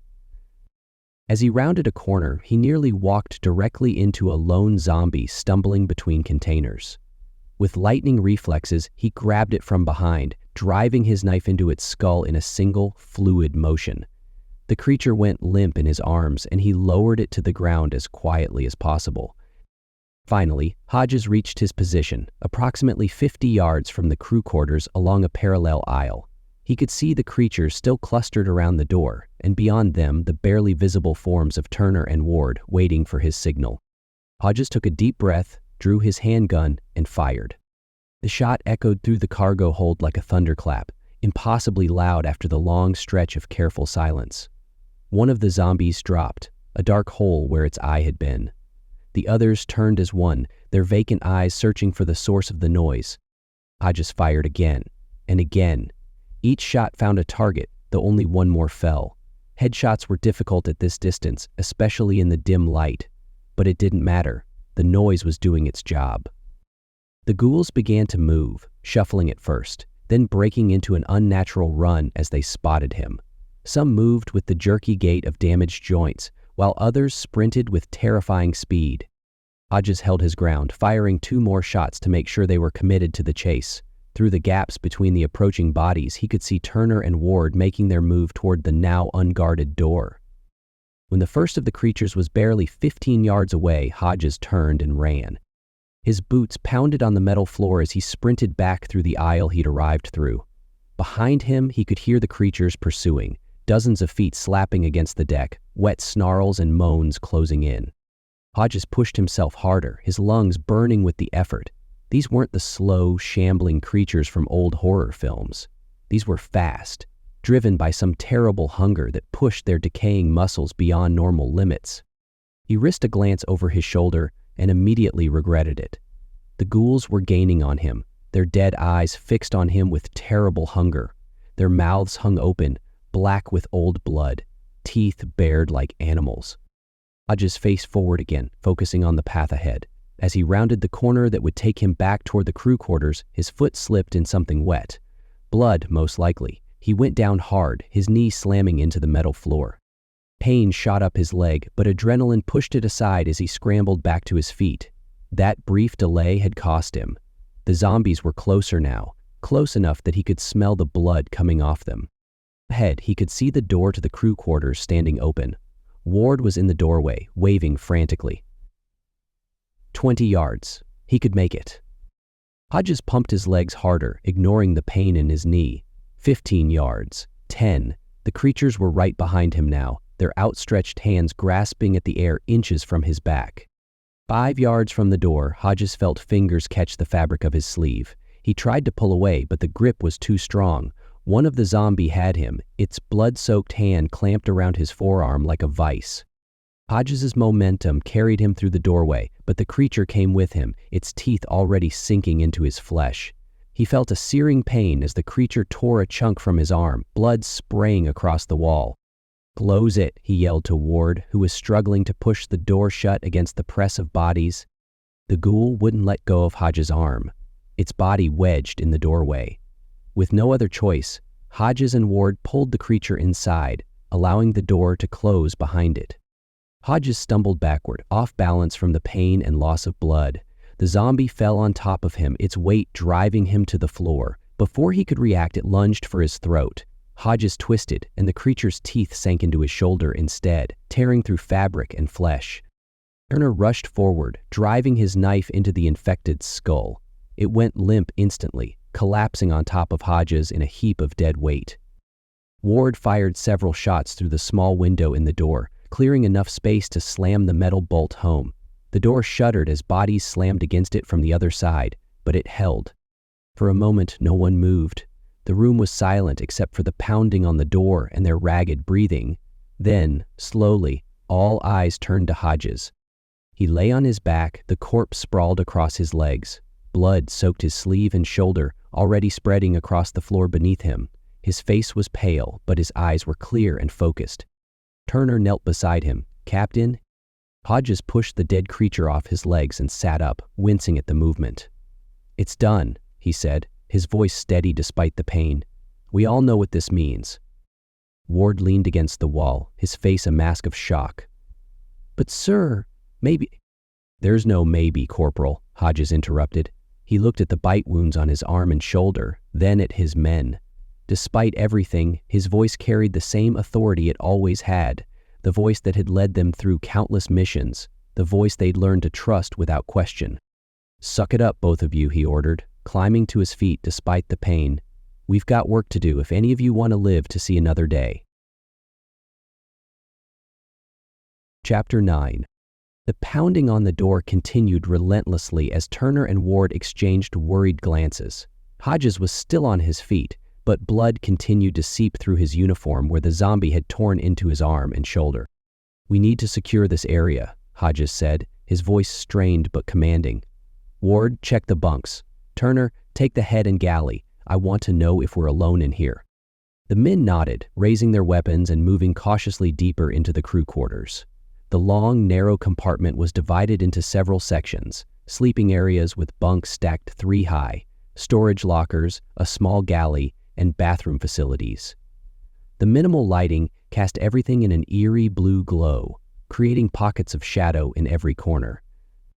Ward moved methodically through the sleeping area, checking each bunk and the spaces between them. "Clear," he called out after a thorough search. Turner worked his way through the galley and the head, weapon at the ready. "All clear," he confirmed, returning to the main area. Hodges had slumped against the wall near the door, his face pale and drawn. He'd pulled out the first aid kit from his pack and was attempting to bandage his wounds, but his hands shook as he fumbled with the gauze. Turner approached and knelt beside him. "Let me help with that, sir." "I've got it," Hodges snapped, but the bandage slipped from his fingers, falling to the floor. For a moment, no one spoke. Then Hodges nodded, his jaw tight. "All right, make it quick." Turner worked efficiently, cleaning the wounds as best he could with antiseptic wipes before applying pressure bandages. The bite on Hodges' arm was deep, exposing muscle and tendon. The shoulder wound was less severe but still ugly, a ragged semicircle of torn flesh. "That should slow the bleeding," Turner said, securing the last bandage. They both knew it was futile. The wounds would kill him eventually, but not before the virus did its work. "Good enough," Hodges said, pulling his tactical radio from his vest. He adjusted the frequency and pressed the transmit button. "Jones, this is Hodges. Do you copy?" Static crackled for a moment before Captain Jones's voice came through. "I copy, Hodges. What's your situation?" "We've made it to the crew quarters," Hodges reported, his voice steady despite his condition. "Currently locked down, but we're surrounded. What's the status topside?" "Not good," Jones replied. "Those things are everywhere. Most of the crew is either dead or—" He trailed off, leaving the implication hanging. "Any survivors?" Hodges asked. "Got a call from one of my men. He said a few people are trapped on top of a shipping container near the mess hall. They're safe for the moment. The creatures can't reach them. But that's not an ideal situation for anyone to be in." Hodges' eyes met Turner's. A rescue mission meant fighting their way through God knew how many zombies. "We'll find them," Hodges said. "What about you? Are you secure?" There was a pause on the other end. When Jones spoke again, his voice was lower, more guarded. "I'm locked in the control room, not going anywhere." In the control room, Captain Jones released the transmit button and looked up at the reinforced glass window of the door. His wife stared back at him, her eyes vacant, her mouth slack. Blood caked the front of her blouse from where she'd been attacked. She pressed her hands against the glass, leaving smeared crimson handprints. Jones couldn't take his eyes off of her, his mind filled with all the memories they had created over the years. Now she stood there, watching him with eyes that no longer recognized him. Occasionally, she would throw herself against the door, testing its strength. "I'm not going anywhere," Jones repeated, more to himself than to Hodges. He turned away from the door, unable to look at what had once been his wife. "Roger that," Hodges said, lowering the radio. He looked at Turner and Ward. "We need to move. There are survivors trapped near the mess hall." "But sir," Ward began, gesturing to Hodges' wounds. "I know what I am," Hodges cut him off. "But I'm still your commanding officer and I'm giving you an order. We're going to find those survivors and get them to safety, understood?" Ward hesitated, then nodded. "Yes, sir." "Good. Now gear up. You're going to need everything we've got." They moved to their packs, assembling their equipment. Ward and Turner each took an assault rifle as their primary weapon, with sidearms as backup. They loaded as many magazines as they could carry, distributing the weight across their tactical vests. "Take the spare rifles," Hodges instructed, pointing to the additional weapons they'd brought. "Sling them. You might need the extra firepower, or the survivors might need to defend themselves." Turner and Ward each took one of the extra rifles, slinging them across their backs. Hodges checked his own weapon, hands moving with practiced efficiency despite his deteriorating condition. "Sir," Turner said, "there's only one way in and out of here, and it's currently blocked by at least a dozen of those things." "I'm aware of that, Sergeant," Hodges replied. He surveyed the room, his mind working through their options. "We're going to let them in." Ward looked at him as if he'd lost his mind. "Let them in? Sir, with all due respect." "We create a barricade," Hodges continued, pointing to the furniture scattered around the crew quarters. "Stack those bunks and lockers halfway down the hall. We make a funnel. They come in, we cut them down from behind cover." Turner considered it. "Could work. they'd be bottlenecked. Exactly, Hodges said. Once we clear them out, you make a run for it. Get to the mess hall, find the survivors, then head for the control room. From there, you can radio Norfolk and get a rescue team dispatched. And what about you, sir? Turner asked, the question hanging heavy in the air. Hodges met his gaze steadily. I'm going to buy you as much time as I can. After that, well, you know what needs to be done. A somber silence fell over the group. They all understood the implications. Let's get to work, Hodges said finally. We don't have much time. They moved quickly, dragging metal bunks and lockers into position. Turner and Ward constructed a waist-high barrier across the hallway, solid enough to stop the zombies, but still allowing them a clear firing line. Hodges supervised, his strength visibly waning as time passed. The constant pounding on the door provided a grim soundtrack to their work. Occasionally, a particularly violent impact would cause the heavy metal to shudder in its frame. That should do it, Turner said, stepping back to assess their handiwork. The barricade was crude but effective, a solid wall of metal that would force the zombies to climb over if they wanted to reach the soldiers. Hodges nodded, then moved toward the door.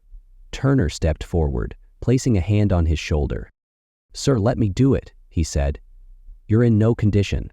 I'm already dead, Turner, Hodges replied, his voice matter-of-fact. We both know that. But I've still got a little gas left in the tank. I can do this. Turner hesitated, then stepped back. Yes, sir. Hodges checked his weapon one final time, then took position next to the door. Ward and Turner stationed themselves behind the barricade, rifles raised and ready.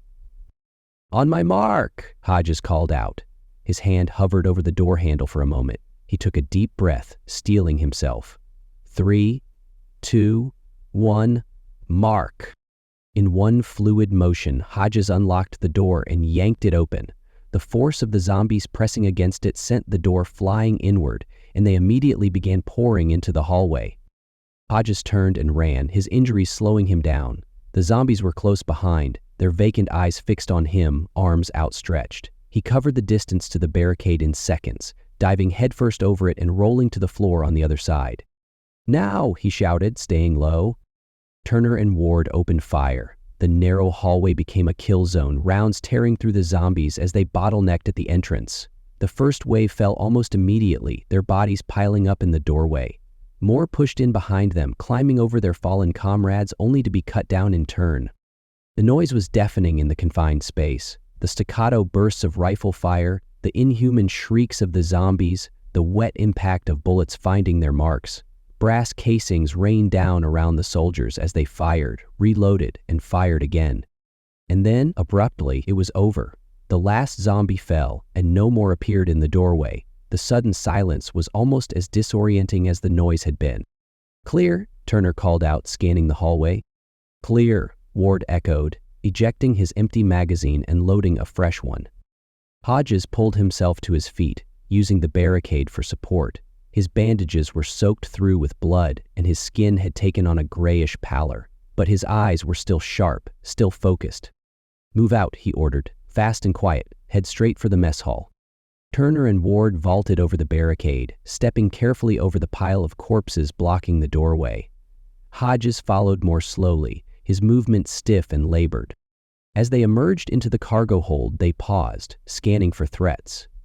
The vast space was eerily quiet, but shadows moved in the distance. More zombies, drawn by the sound of gunfire. Go, Hodges said, his voice weaker than before. I'll cover the rear. Turner looked like he wanted to object, but a sharp glance from Hodges silenced him. He nodded, then turned and moved forward, Ward close behind. They moved as quickly as they dared, weaving between shipping containers and stacks of cargo. They'd covered about 50 yards when movement caught Hodges' eye from the doorway of the crew quarters. A group of zombies emerged from between two containers, moving with unnatural speed toward Turner and Ward. On your left, Hodges called out, raising his rifle. Turner and Ward spun, bringing their weapons to bear, but the zombies were closing fast. Hodges fired, his shots going wide as his vision swam, but the sound was enough to draw the creature's attention. As one, the zombies changed direction, moving toward Hodges instead. He stood his ground, firing again, managing to drop one of them. But there were too many, and they were too close. "Keep going," he shouted to Turner and Ward. "That's an order." The zombies closed the distance quickly, their dead eyes locked on him. He grabbed onto the door moments before they arrived, slamming it shut. The bolt slid home with a solid thunk just as the first zombie crashed against the metal. Hodges slumped down against the door, his rifle clattering to the floor beside him.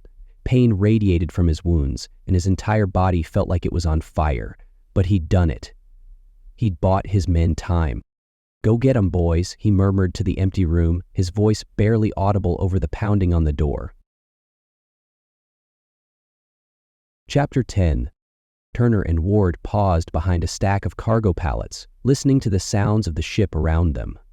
The distant moans of zombies echoed through the metal corridors, punctuated occasionally by the clang of something falling or the creak of the vessel as it rocked against the ocean waters. "You think the captain—" Ward began, but couldn't finish the thought. Turner's face was a mask of grim determination. "He bought us time, that's what matters now." Ward nodded, but the weight of what they'd left behind hung heavy between them. Hodges had been more than just their commanding officer. He'd been their rock, their compass. Now they were on their own, deep in hostile territory. "Stay low, stay quiet," Turner whispered. "Let's get this done." They moved cautiously through the maze of shipping containers, rifles at the ready. The cargo hold was vast, stretching the length of the massive vessel. Somewhere near the center was the mess hall, and hopefully the survivors Captain Jones had mentioned. A metallic scraping sound froze them in place. Turner raised his fist, getting Ward to hold position. Seconds later, a pair of zombies rounded the corner ahead, shuffling aimlessly through the narrow passage between container stacks. The soldiers pressed themselves against a container, barely breathing as the creatures moved past. One of them, formerly a crewman based on the tattered uniform, dragged a broken leg behind it, bone fragments scraping against the deck with each step. The other was missing most of its face, the exposed jaw working ceaselessly as if still trying to satisfy its endless hunger. When the zombies had passed, Turner signaled forward again. They continued their advance, each step carefully placed to minimize noise. "This way," Turner whispered, consulting his mental map of the ship. "Mess hall should be just ahead." They reached a junction between container rows and held up, surveying the open area beyond. What they saw made both men's blood run cold. The mess hall area was a slaughterhouse. Bodies lay scattered across the floor, some still recognizably human, others torn beyond recognition. Blood pooled on the metal deck, reflecting the light like oil on water. Tables and chairs had been overturned in what must have been a desperate attempt to escape. It hadn't worked. Whatever defense had been mounted here had failed, catastrophically. Zombies still milled around the area, at least 10 of them, wandering aimlessly or crouched over the remains of a handful of creatures that had taken a bullet to the head in the melee. "Jesus," Ward breathed, his voice barely audible. Turner surveyed the scene with tactical eyes. "Jones said they were on top of a container near here. Keep your eyes up." They scanned the tops of the surrounding containers, looking for any sign of movement or life. The stacks rose 15 to 20 feet high, offering a defensible position if someone could climb up there. But the mess hall area was surrounded by at least 20 different containers, and they couldn't spot anything from their current position. "We need to get closer," Turner decided. "But we can't just walk in there." Ward nodded in agreement. "We need to find a way to let them know that help is here without bringing those things down on us." They withdrew slightly, studying their surroundings for anything useful. Ward spotted it first, a pallet stacked with canned goods, likely food supplies for the galley. He pointed it out to Turner, who immediately saw the potential. "Distraction," Turner said. "Throw one far enough and it might give us a chance to spot them." Ward moved to the pallet and carefully extracted a can of soup, testing its weight in his hand. He looked to Turner, who nodded and pointed to the far side of the mess hall. Taking a deep breath, Ward wound up and threw the can as hard as he could. It sailed through the air in a high arc, eventually crashing against a metal shipping container on the opposite side of the mess hall. The impact sent a loud metallic ping echoing through the hold. The effect was immediate. Every zombie in the mess hall area turned toward the sound, several of them breaking into their unsettling, lurching run. Turner and Ward held their positions, barely breathing as they watched the creatures move away. For several long seconds, nothing happened. Then, faintly, they heard a voice. "We're over here." Turner's head snapped in the direction of the call, several rows back from the mess hall, deeper into the hold. "Got them," he whispered to Ward. "Let's move." They backtracked quickly, then made their way along a parallel row toward where they'd heard the voice. As they approached, they scanned the tops of the containers, finally spotting movement on one about 30 yards ahead. 4 figures crouched on top of a 15-foot container, barely visible in the dim light. Turner recognized 2 of them immediately, Crawford and Rose, from their unit. The other 2 were sailors, based on their uniforms. Turner pulled out his tactical flashlight, flicking it on and off in a quick pattern, 3 short, 3 long, 3 short, the universal SOS. A moment later, one of the figures on the container returned the signal with what looked like a small pocket light. "They see us," Turner said. "We need to get closer." They advanced cautiously, eventually reaching a container 20 yards from the one where the survivors were stationed. Turner climbed up first, using the corner brackets as handholds, then reached down to help Ward up. Once on top, they had a clear view of the other group. Crawford's face showed visible relief when he recognized them. Rose sat on the roof of the container, propping himself up by his elbows, his face pale and drawn, a blood-soaked bandage wrapped around his calf. The 2 sailors looked exhausted but uninjured. "Took you long enough," Crawford called in a hushed voice. "Where's the captain?" Turner's expression was answer enough. Crawford nodded grimly, understanding without words. "What's the situation?" Turner asked, keeping his voice low. Crawford pointed down. "Dozen or so of those things circling the base of this container. Been here for a while. Can't get down." "Rose's bit," one of the sailors added. "It's bad." Turner glanced at Rose, noting the gray pallor of his skin. The virus was already working its way through his system. It was only a matter of time. "We need to move," Turner said. "All of us. Is there a secure location nearby?" One of the sailors, younger than the other, spoke up. "There's a maintenance room near the bow. It leads to a staircase back up to the deck." "How far?" Ward asked. 200 yards, maybe less," the sailor replied, "but we'd need to get past them first." He gestured to the zombies below. Turner considered their options. "Diversion might work. Draw them away long enough for you to get down and make a run for it." "What kind of diversion?" Crawford asked. "Not sure yet," Turner admitted. "Give us a few minutes to scout the area." They climbed down the far side of the container, away from where the zombies were clustered. Once on the deck, they moved cautiously through the shadows, hunting for anything that might serve their purpose. The ship was eerily quiet as they navigated through the narrow passages between containers. Occasionally, they caught glimpses of zombies in the distance, but managed to avoid detection by freezing in place or ducking into side passages. "What about the emergency systems?" Ward suggested in a whisper. "Ship this size must have fire alarms." Turner nodded. "Good thinking, if we could trigger one in a different section." He broke off as movement caught his eye. 2 zombies had turned into their passage, not 20 feet away. The creatures spotted them immediately, their vacant eyes fixing on the soldiers with terrible hunger. "Knives," Turner whispered urgently. "Can't risk the noise." They drew their combat knives as the zombies charged. Turner met the first one head-on, sidestepping at the last moment and driving his blade up through the underside of its jaw and into its brain. The creature collapsed instantly. Ward wasn't as lucky. The second ghoul barreled into him with surprising force, knocking him off his feet. His back slammed into the metal deck, the zombie on top of him, its teeth snapping inches from his face. Ward struggled to keep the creature at bay, one hand pressed against its throat, while the other frantically sought leverage for his knife. Turner moved quickly, grabbing the zombie by its hair and yanking its head back to expose the base of its skull. His knife plunged in with ease, and the creature went limp. Ward shoved the corpse off him, gasping for breath. As he tried to stand, he winced, his hand going to his knee. "You okay?" Turner asked, helping him up. "Twisted it in the fall," Ward replied through gritted teeth. "I'll manage." Turner gave him a skeptical look but didn't push the issue. They had more pressing concerns. "Can you walk?" Ward tested his weight on the injured knee and nodded. "Yeah, let's keep moving." They continued their circuit around the mess hall area, Ward limping slightly but keeping pace.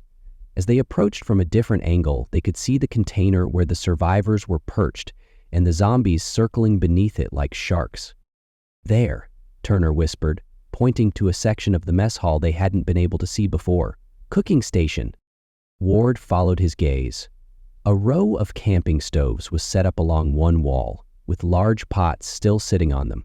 Despite everything that was going on, the flame beneath them continued to flicker, putting a delicious scent into the air. "That'll make enough noise," Ward agreed. "But how do we knock them over without getting swarmed?" Before Turner could answer, the decision was made for them. A zombie emerged from a side passage, barely 10 feet away, its dead eyes locking onto them immediately. Before either soldier could react, it charged, moving with the unnatural speed of the recently turned, moaning loudly. Turner and Ward backed up, but the zombie was too fast. It slammed into a stack of supply crates, sending them crashing to the deck. The noise was like a gunshot in the silent hold. Immediately, moans erupted from all around them. The zombies circling the survivors' container turned as one, their attention drawn by the noise. But others were coming as well, dozens of them, emerging from the shadows between containers, all converging on the mess hall. "Damn it," Turner muttered, drawing his rifle. Ward did the same, both men ready for the war that was on their doorstep. They took up position at the edge of the mess hall, using a toppled table as cover. Without hesitation, both men opened fire, taking down the closest zombies. The gunshots echoed throughout the hold, letting every creature that wasn't aware of their presence know exactly where they were. Turner raised his rifle to his shoulder, taking aim at a couple of ghouls emerging from behind a nearby container. Ward did the same beside him, their movements synchronized by years of training and combat experience. "We're burned," Turner called out loudly enough for Crawford and the others to hear. "So you guys get moving." Chapter 11. The first shot echoed through the cargo hold like thunder. Turner's round struck a zombie square between the eyes, dropping it instantly. Ward fired a split second later, his target crumpling to the deck as the bullet tore through its skull. More zombies poured out from the shadows between containers, drawn by the noise. Turner and Ward maintained their position, picking their shots carefully. The zombies came in waves, sprinting with the unnatural speed of the recently turned. Turner and Ward worked methodically, years of combat training guiding their actions. Each shot was placed with precision, but for every zombie that fell, 2 more seemed to take its place. "Where the hell are they all coming from?" Ward shouted over the gunfire. Ward's rifle clicked empty after firing a trio of shots towards a rushing zombie, 2 rounds finding the ghoul's forehead. He dropped the spent magazine, reaching for a fresh one from his tactical vest. Before he could slam it home, 2 zombies emerged from between a nearby gap between 2 containers, closing the distance with frightening speed. "Damn it!" Ward abandoned the reload, dropping his rifle as the first zombie lunged at him. He pivoted, shoving the creature with all his strength. The zombie flipped over a metal table, buying Ward precious seconds. But the second zombie was already on him, grasping at his body armor with surprising strength. Ward jammed his forearm into the creature's chest, holding it at bay as its teeth snapped inches from his face. The stench of decay filled his nostrils, nearly making him gag. With his free hand, he clawed for his sidearm, finally managing to draw it from its holster. The zombie pushed harder, its dead weight driving Ward back, forcing him to plant his feet in the ground. He didn't have the leverage for a headshot. Instead, he pressed the barrel of his pistol directly under the zombie's chin and pulled the trigger. The top of the creature's head exploded in a shower of gore, and it collapsed at Ward's feet. He spun, pistol raised, but Turner had already dispatched the first zombie with a well-placed shot. "Thanks," Ward gasped, retrieving his fallen rifle and finally completing the reload. Turner nodded, then turned his attention back to the direction of the container, hoping to spot the survivors emerging any moment now. Crawford gripped the top of the container tightly as he extended his arms as much as he could before letting go. The drop was only a few feet, but he managed it well, immediately pressing his back against the container and scanning for threats. The nearest zombies were 30 yards away, currently focused on the gunfire from Turner and Ward's position. "Come on," Crawford called up to the sailors. "Now's our chance." The younger sailor descended awkwardly, nearly losing his grip halfway down. Crawford steadied him when he reached the bottom, feeling the man's body trembling beneath his hands. "Easy," Crawford said. "You're good." The young man's eyes were wide with terror, flinching at every gunshot that echoed across the hold. I can't do this," he stammered. "Yes, you can," Crawford said firmly. "Focus on me. We're going to be fine." It was a lie, and they both knew it, but the young sailor nodded anyway, drawing whatever comfort he could from the soldier's confidence. Crawford turned back to the container. "Rose, come on, buddy. We've got to move." Above them, Rose dragged himself to the edge. His face was ashen, his movements sluggish. The bite on his leg was still bleeding, despite the makeshift tourniquet and bandage. Crawford knew Rose wouldn't last much longer, but he wasn't leaving a man behind. With the sailor's help from above and below, Crawford guided Rose down the side of the container. When Rose's feet touched the deck, he let out an involuntary scream of pain, despite his obvious effort to remain silent. The sound cut through the gunfire like a knife. Several zombies at the perimeter of the mess hall turned, their vacant eyes fixing on the new prey. Crawford cursed under his breath, drawing his sidearm. "Stay behind me," he ordered the sailor, "and keep Rose upright." The first zombie reached them in seconds, moving with the jerky quickness of a predator that had spotted easy prey. Crawford aimed carefully and fired, catching it in the forehead. It dropped, but a second zombie was right behind it. Crawford's next shot went slightly wide, grazing the creature's temple instead of hitting dead center. The zombie staggered but didn't fall, slamming into the young sailor with enough force to separate him from Rose. Before Crawford could fire again, the zombie's teeth sank into man's neck, tearing through flesh and artery in one savage motion. Blood sprayed across the container's metal wall in a crimson fan as he screamed. Crawford didn't hesitate. He stepped forward and pressed his pistol to the back of the zombie's head, pulling the trigger. As the creature collapsed, he turned his weapon on the young sailor, whose eyes were already glazing over as blood pumped from the gaping wound in his neck. "I'm sorry," Crawford whispered, and fired once more. He turned back to the container, where the older sailor still crouched on top. "Come on," Crawford shouted. "We have to move now." The older man shook his head, terror etched into every line of his face. "I can't," he called back, his voice breaking. "I'm staying here." Crawford didn't have time to argue. More zombies were closing in, drawn by the blood and gunfire. He holstered his weapon, hooked Rose's arm over his shoulder, and began moving as quickly as the injured man's condition would allow. "Just a little further," Crawford encouraged, half dragging Rose between the container stacks. "We're going to make it." Behind them, they could hear the moaning and footsteps of creatures in pursuit. Crawford didn't look back, knowing it wouldn't do any good. They emerged from between the containers, the open area of the mess hall now visible. Through the chaos, Crawford could see Turner and Ward, still holding their position and cutting down zombies with methodical precision. Hope surged through him. They were 30 yards away. They could make it.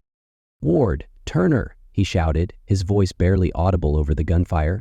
Turner spotted them first, Crawford supporting Rose as they staggered into view from between the containers. He tapped Ward's shoulder, pointing. "Let's move," Turner ordered, breaking from their defensive position. Ward followed, both men firing as they went, taking down a couple of zombies in the distance. They'd covered less than 10 yards when the attack came. 3 zombies emerged from a side passage behind Crawford and Rose, moving so quickly that neither soldier had time to shout a warning. The creatures slammed into the 2 men, driving them to the deck with their combined weight. Turner raised his rifle, trying to get a clear shot, but Crawford and Rose were tangled with their attackers. He fired once, dropping one of the zombies with a shot through its temple. But before he could target the others, they had already begun tearing into Crawford, one ripping into his shoulder while the other sank its teeth into his exposed neck. Rose was already down, disappearing beneath a 4th zombie that had joined the frenzy. Blood pooled on the metal deck around them, spreading in a dark stain. Turner stood frozen, rifle raised but unable to fire without risking hitting his friends. Not that it mattered now. Crawford and Rose were already lost, their screams echoing throughout the cavernous ship before falling terribly silent. "Turner," Ward shouted, grabbing his arm. "We have to go. Now." Turner couldn't tear his eyes away from the scene.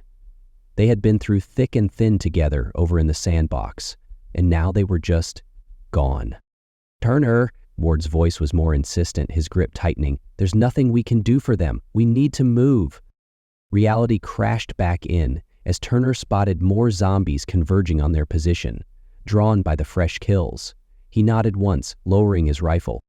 "This way," he said, his voice hollow. "The maintenance room should be toward the bow." They retreated into the container stacks, moving as quickly as Ward's injured knee would allow. The zombies followed, but the narrow passages between containers worked to the soldiers' advantage, forcing the creatures to come at them in smaller groups that were easier to avoid. Turner took point, navigating through the labyrinth of cargo, while Ward watched their six. The ship's dim lighting cast everything in an eerie glow, creating pockets of impenetrable shadow that could hide any number of threats. The lack of knowing what was ahead of them put both men on edge as they pushed through. "Left here," Turner whispered, consulting his mental map of the vessel. The maintenance room should be close, assuming the sailors' directions had been accurate. They rounded a corner and found themselves in a narrow service corridor that ran along the inner hull. Pipes and conduits lined the walls, and the deck plates here were worn from years of crew traffic. There, Ward pointed ahead to a heavy metal door marked "Maintenance, Authorized Personnel Only." They approached cautiously, Turner checking for threats while Ward tried the handle. It was unlocked. The sound of movement behind them spurred them to action. Turner spun, firing a 3-round burst that dropped a zombie emerging from the container stacks. More followed, their moans echoing off the metal walls of the corridor. "Inside, now!" Turner ordered, backing toward the door as he continued firing, each shot finding its mark. Ward pushed the door open, holding it for Turner, who backed through the opening, still engaging targets. As soon as Turner was clear, Ward slammed the door shut, throwing the heavy bolt just as the first zombies reached it. The metal door shuddered under the impact of multiple bodies, but it held firm. The maintenance room was secure, at least for the moment. Chapter 12. The pounding on the crew quarters door had finally stopped. Hodges wasn't sure if the zombies had given up or simply wandered off in search of easier prey, but the sudden silence was almost as unnerving as the relentless banging had been. He sat on the floor, back against the wall, taking shallow breaths to manage the pain radiating from his arm and shoulder. The bites throbbed with each heartbeat, sending waves of fire through his nervous system. But worse than the pain was the heat. His skin felt like it was burning from the inside out, the first stage of the infection taking hold. "Not going out like this," he muttered to the empty room. "Not yet." Using the wall for support, Hodges pushed himself to his feet. His legs felt weak, unsteady, but they held his weight. He stumbled toward the small bathroom attached to the crew quarters, hoping to find something to clean his wounds. The bathroom was sparse, a shower stall, toilet, and sink with a mirrored cabinet above it. Hodges caught his reflection in the mirror and barely recognized himself. His face was ashen, a sheen of sweat covering his forehead. His eyes were bright with fever, the skin around them darkening with the telltale signs of the infection. He opened the cabinet and searched through its contents. Toothpaste, razors, deodorant, the mundane items of daily life that seemed almost absurd in the current circumstances. At the back, he found what he was looking for, a brown bottle of rubbing alcohol. "Better than nothing," he said, taking the bottle back to the main room. Hodges sat on one of the bunks and peeled away the blood-soaked bandages Turner had applied. The wounds looked worse than before, the edges puffy and inflamed, with dark lines beginning to spread outward like the roots of some toxic plant. He unscrewed the cap on the alcohol and took a deep breath. "This is gonna suck." Without giving himself time to reconsider, Hodges poured the clear liquid directly onto the bite on his arm. The pain was immediate and intense, like being burned with a hot iron. He hissed through clenched teeth, nearly dropping the bottle as his muscles spasmed. When the initial wave of agony had passed, he repeated the process on his shoulder, this time unable to hold back a strangled cry. The alcohol wouldn't stop the infection, nothing could at this point, but it might help with the pain from the bite, at least once the initial burning subsided. Buy him a few more precious hours of consciousness, of humanity, before the virus claimed him completely. Once the wounds were cleaned, Hodges rewrapped them with fresh bandages from the first aid kit. The task helped focus his mind, pushing back the fever-induced fog that threatened to envelop his thoughts. "What now, Captain?" he asked himself, surveying the room. "Final mission." His gaze fell on a small footlocker at the end of one of the bunks. Curiosity, or perhaps just the need for distraction, led him to open it. Inside were the personal effects of one of the sailors, clothes, a dog-eared paperback, a framed photo of a young woman holding a toddler. Beneath these items, wrapped in a t-shirt, was a bottle of scotch. "Well, hello there," Hodges said, lifting the bottle. "I'm not sure if you're allowed to be on the open seas like this. Nonetheless, I'll give you a good home." He turned the bottle in his hands, contemplating the amber liquid inside.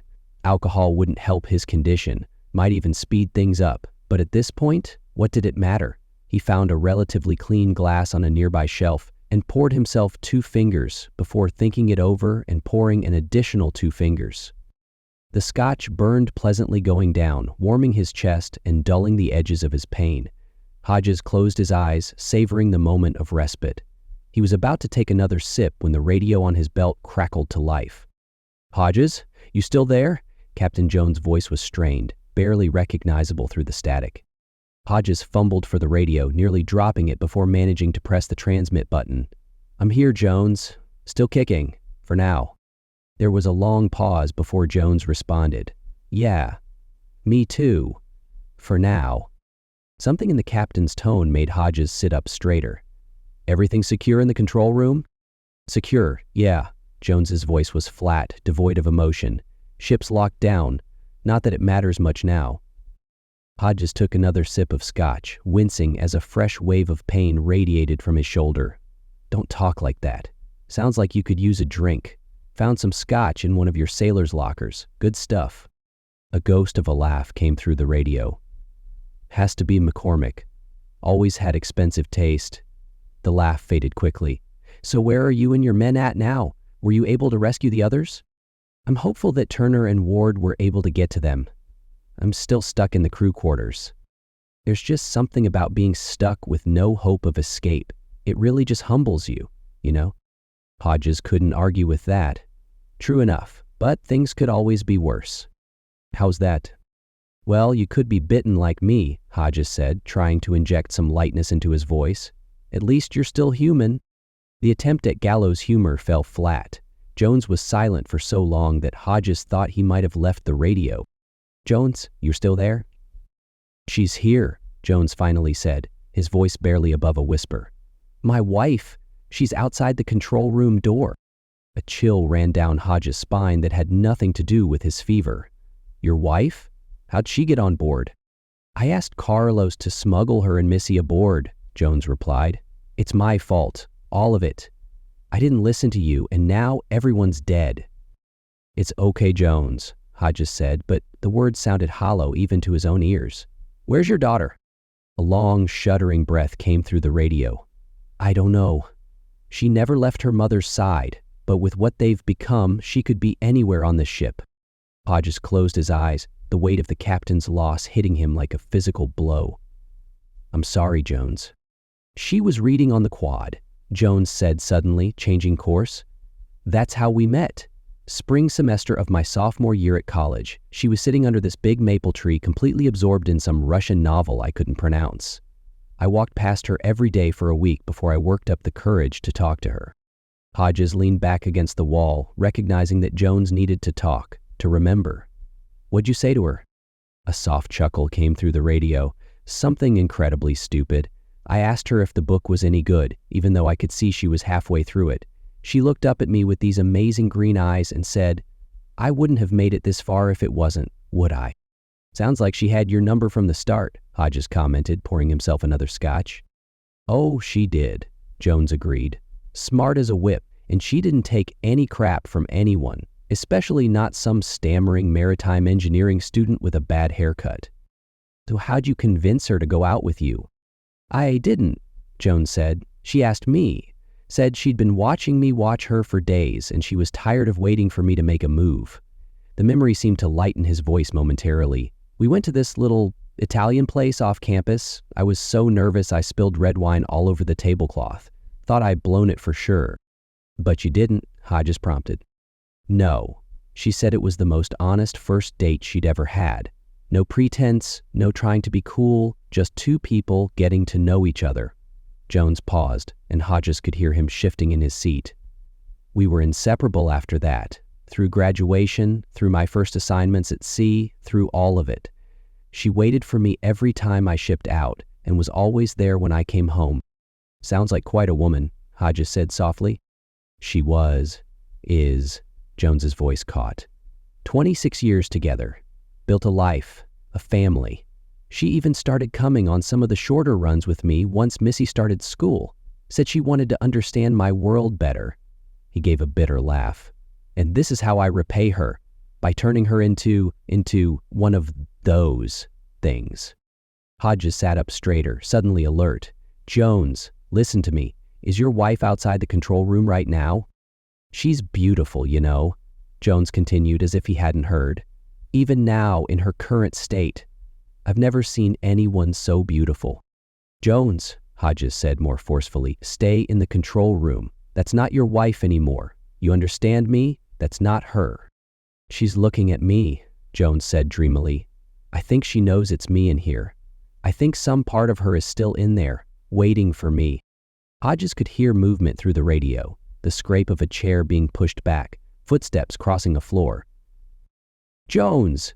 Don't open that door, Hodges shouted into the radio. That's an order, Captain. It's time, Jones replied calmly. Time for me to be with my wife. Hodges could hear the metallic sound of a deadbolt being drawn back. Jones, listen to me. That's not your wife anymore. If you open that door, you're dead. I know, Jones said simply. That's the point. Goodbye, Captain Hodges. It's been an honor. Through the radio, Hodges heard the door open, followed by a terrible sound, the wet, hungry moans of a zombie and the frantic scuffling of an attack. Jones cried out once, a sound of pain quickly muffled. Then came the unmistakable sounds of tearing flesh and breaking bones. Jones! Jones! Hodges shouted into the radio, but there was no response beyond the sickening noises of feeding. Hodges dropped the radio to the bed in frustration, where it bounced a few times before settling in, still transmitting the sounds of Jones's death. He staggered to his feet, ignoring the pain that shot through his body, pacing the room for a moment before picking the radio back up. His finger found the channel selector, switching to a different frequency. This is Captain Hodges. Is anyone receiving? Over. He waited, listening to the static. I repeat, this is Captain Hodges. Is anyone receiving? Over. Nothing but static answered him. He tried several more frequencies with the same result. He wasn't sure if those alive just didn't have a radio, or perhaps there was simply no one left to hear him. As he lowered the radio, his gaze fell on a panel near the door, a ship-wide intercom system. Hodges stumbled to the panel, fighting the growing weakness in his limbs. The fever was getting worse, making it difficult to focus. He studied the controls, finally locating the transmit button. He pressed it down and leaned close to the speaker. His voice was hoarse but firm as he delivered what might be his final message. If there's anybody left alive on this ship, you need to get up to the control deck. Captain Jones is dead and there's nobody at the helm. Chapter 13. The maintenance room fell silent, save for the distant moans of zombies on the other side of the door, and Ward's labored breathing as he massaged his injured knee.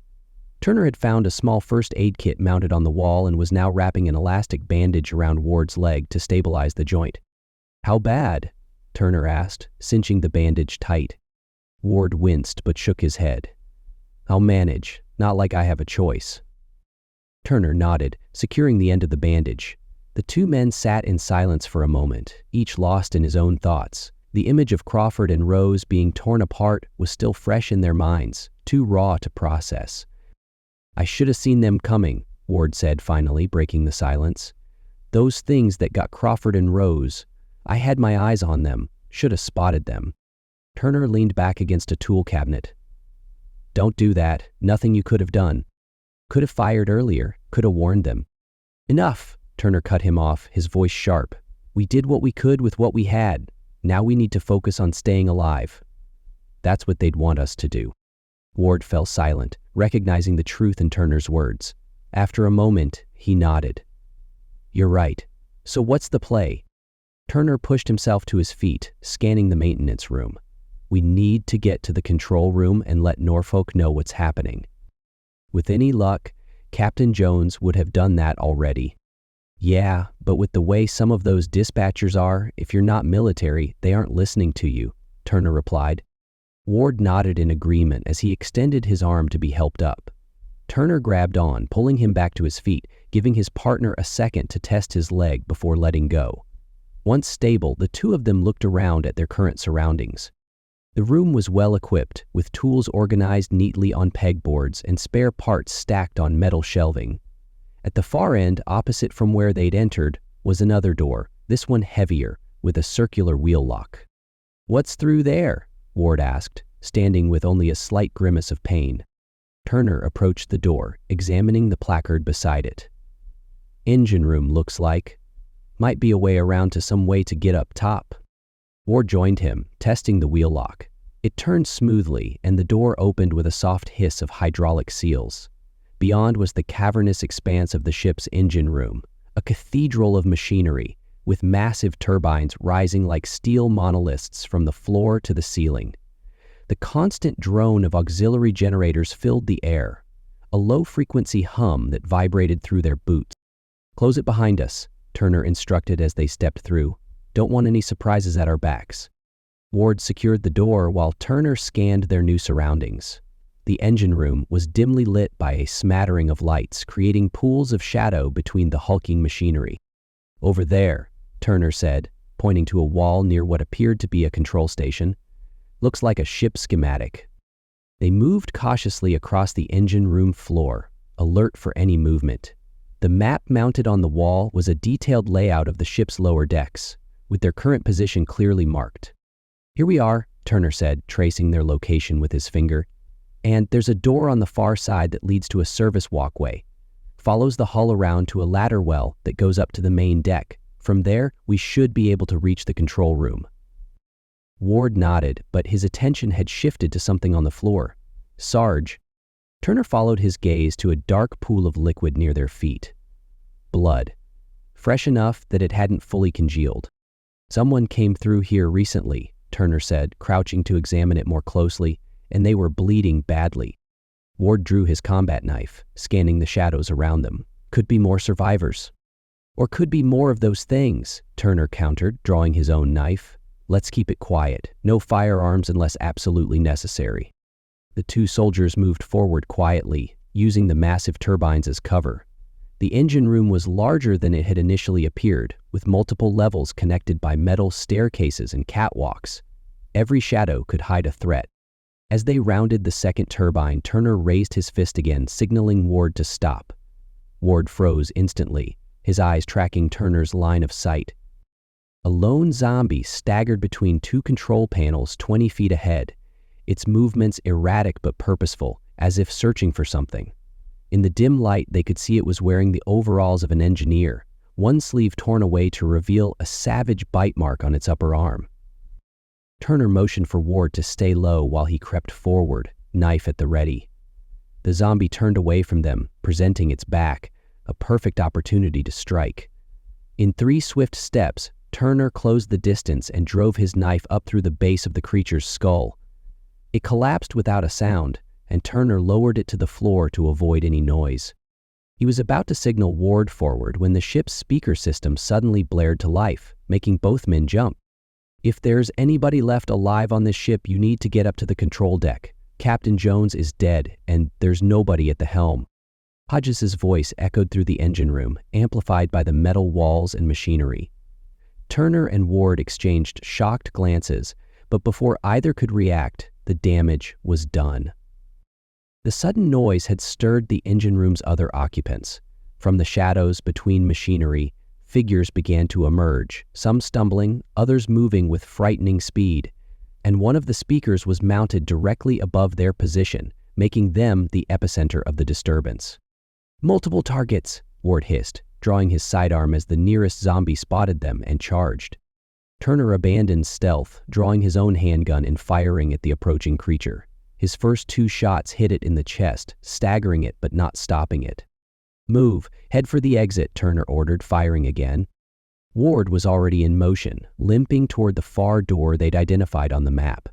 More zombies poured from the shadows, drawn by the gunfire and Hodges' broadcast, which had finally ended but left a residual ringing in their ears. Turner backed away, firing methodically to slow the horde's advance. Each shot found its target, but for every zombie that fell, 2 more seemed to appear. They were burning through ammunition at an unsustainable rate. "Turner!" Ward called from ahead. "I found the door." Turner turned and sprinted after his comrade, the moans of the pursuing zombies spurring him on. Ward had reached a heavy, watertight door, similar to the one they'd entered through, but even more substantial. Ward struggled with the wheel lock, his wounded knee limiting his leverage. Turner reached him just as the first zombies closed to within 15 yards. "Cover me!" Turner shouted, taking over the wheel, while Ward drew his weapon.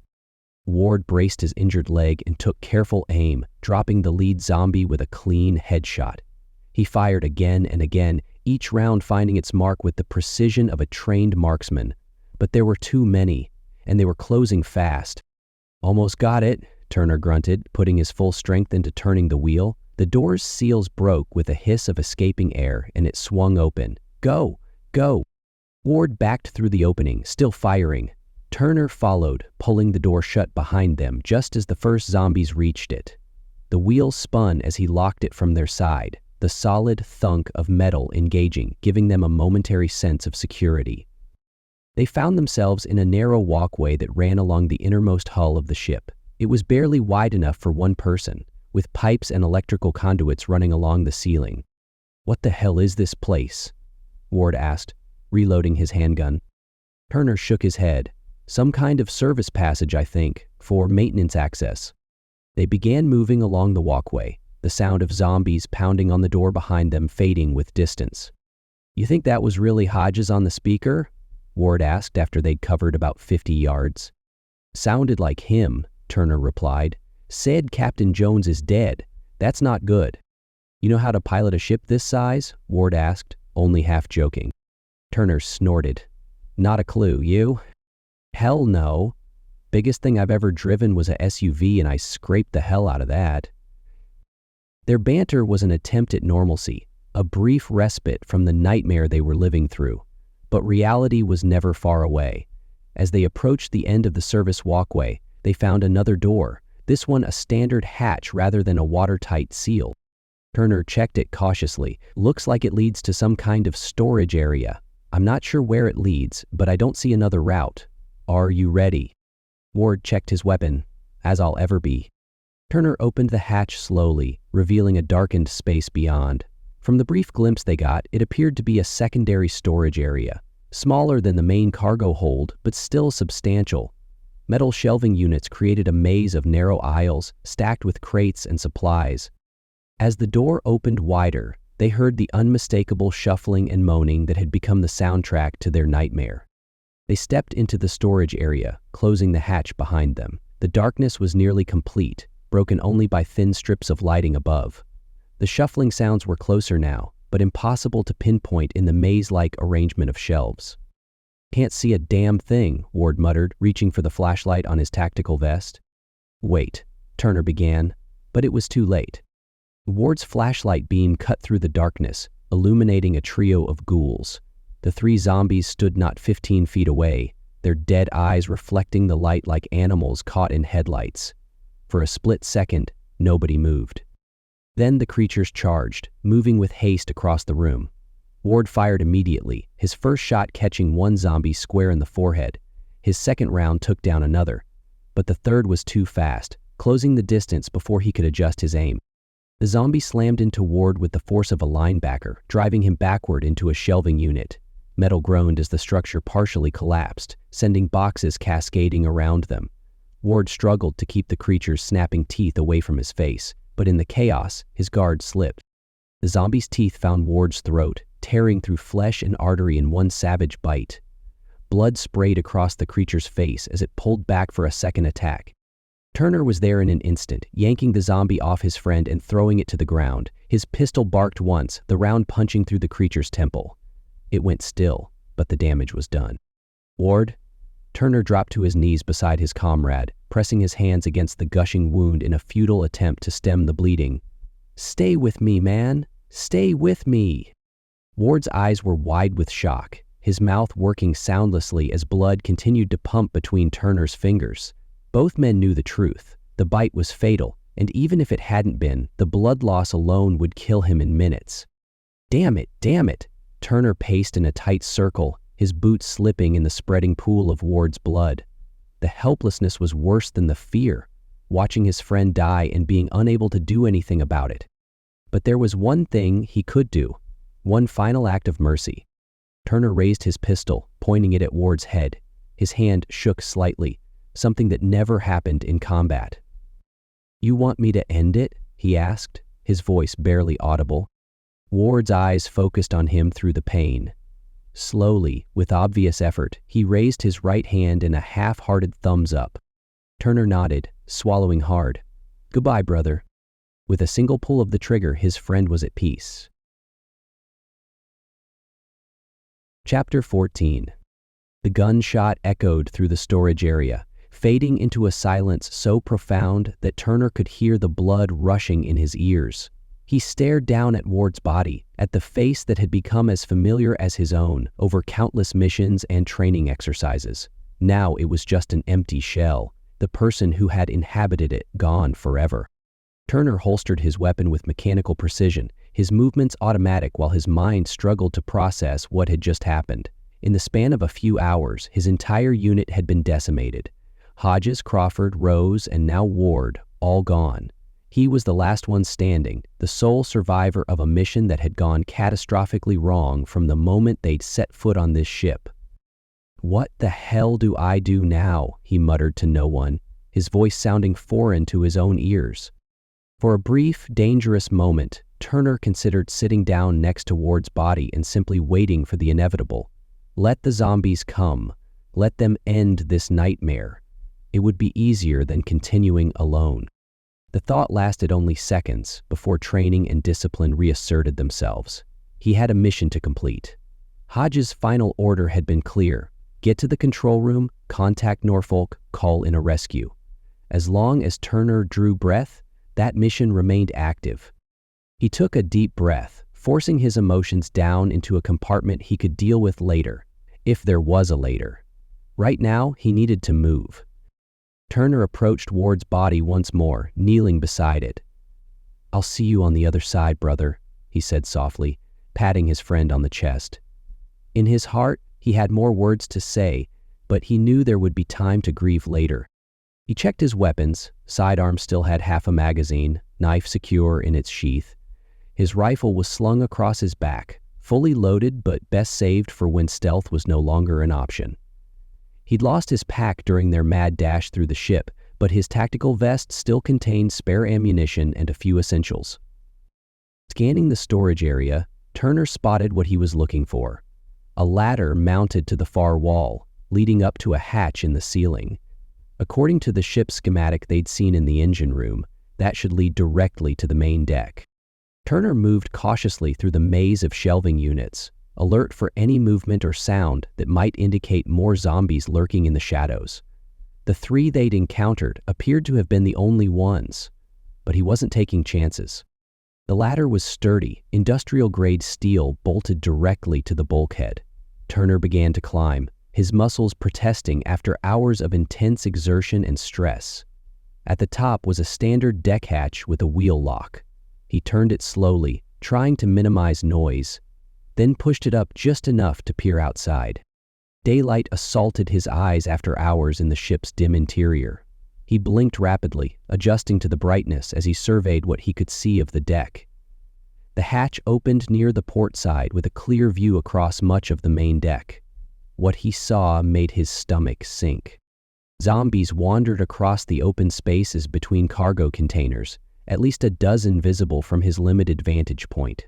Some moved with purpose, others simply milled about aimlessly. All were potential threats, and the deck offered few hiding places compared to the labyrinthine interior of the ship. Turner calculated his options. The control room would be forward and up, requiring him to cross a significant portion of the exposed deck. Direct confrontation would likely be the end of him, as there were too many of them, and gunfire would only attract more. Stealth was his only viable approach.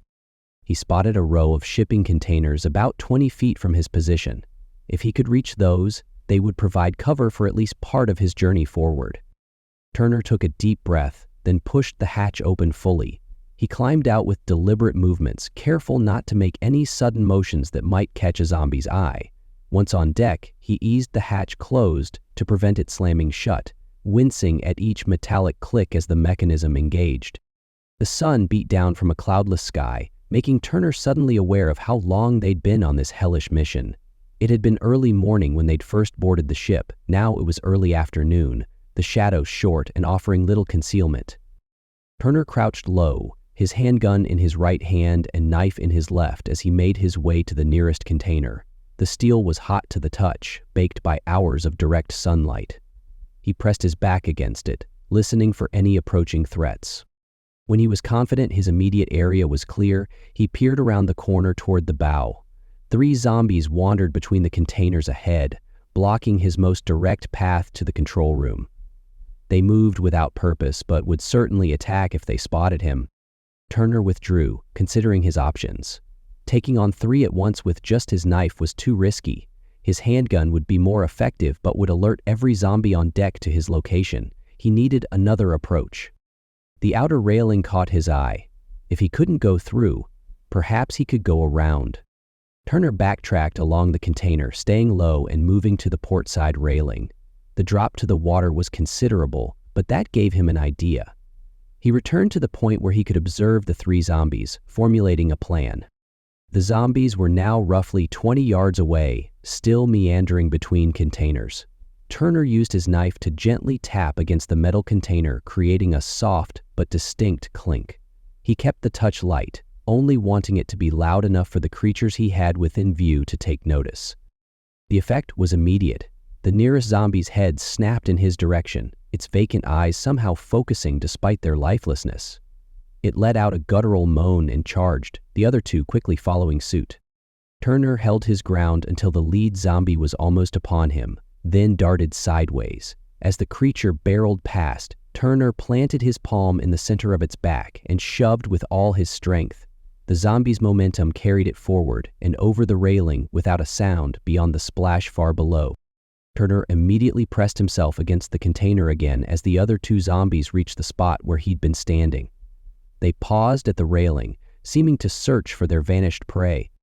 Seizing the moment, Turner rushed forward from his hiding place. He slammed into the zombies from behind with his full body weight, driving them toward the railing. Both zombies toppled forward, but one managed to twist as it fell, its dead hand clamping around Turner's wrist with surprising strength. Turner found himself half over the railing, the zombie's weight threatening to pull him into the ocean below. He braced one boot against the lower rail, struggling to maintain his balance as the creature dangled from his arm. Its teeth snapped upward, trying to reach his flesh. With no other option, Turner drew his handgun and aimed it towards the zombie's forehead. The gunshot was deafening in the open air, and the creature's grip went limp immediately. Turner pulled himself back onto the deck, breathing heavily. The sound had done exactly what he'd feared. All across the deck, zombies turned toward the source of the noise, their movements becoming more purposeful. Several began moving in his direction, running at alarming speeds. "So much for stealth," Turner muttered, holstering his handgun and breaking into a run toward the control room. He weaved between containers, keeping to cover when possible but prioritizing speed over concealment now. A zombie stepped into his path from between 2 containers, arms outstretched. Turner didn't slow down, lowering his shoulder and driving into it with enough force to knock it aside without breaking stride.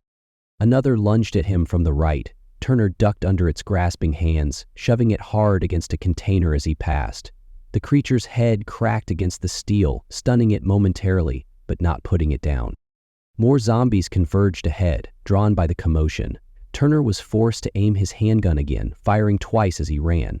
The first shot caught a zombie in the chest, staggering it but not stopping it. The second was more accurate, dropping another with a clean headshot. The stairway leading up to the control room was visible now, maybe 50 yards ahead. Turner pushed himself harder, his lungs burning and legs protesting the sudden exertion after hours of tension and combat. Then the world shifted beneath his feet.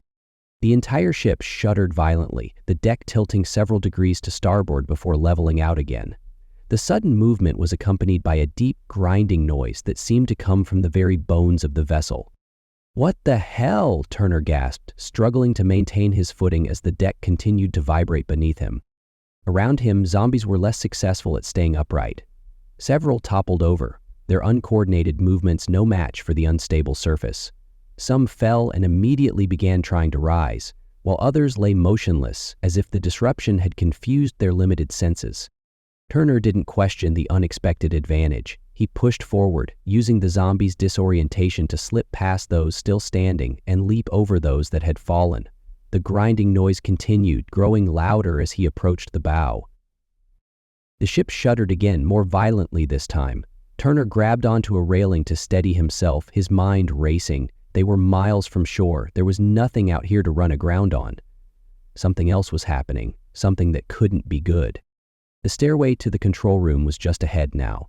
Turner took the steps 2 at a time, driving himself forward despite the exhaustion that threatened to overwhelm him.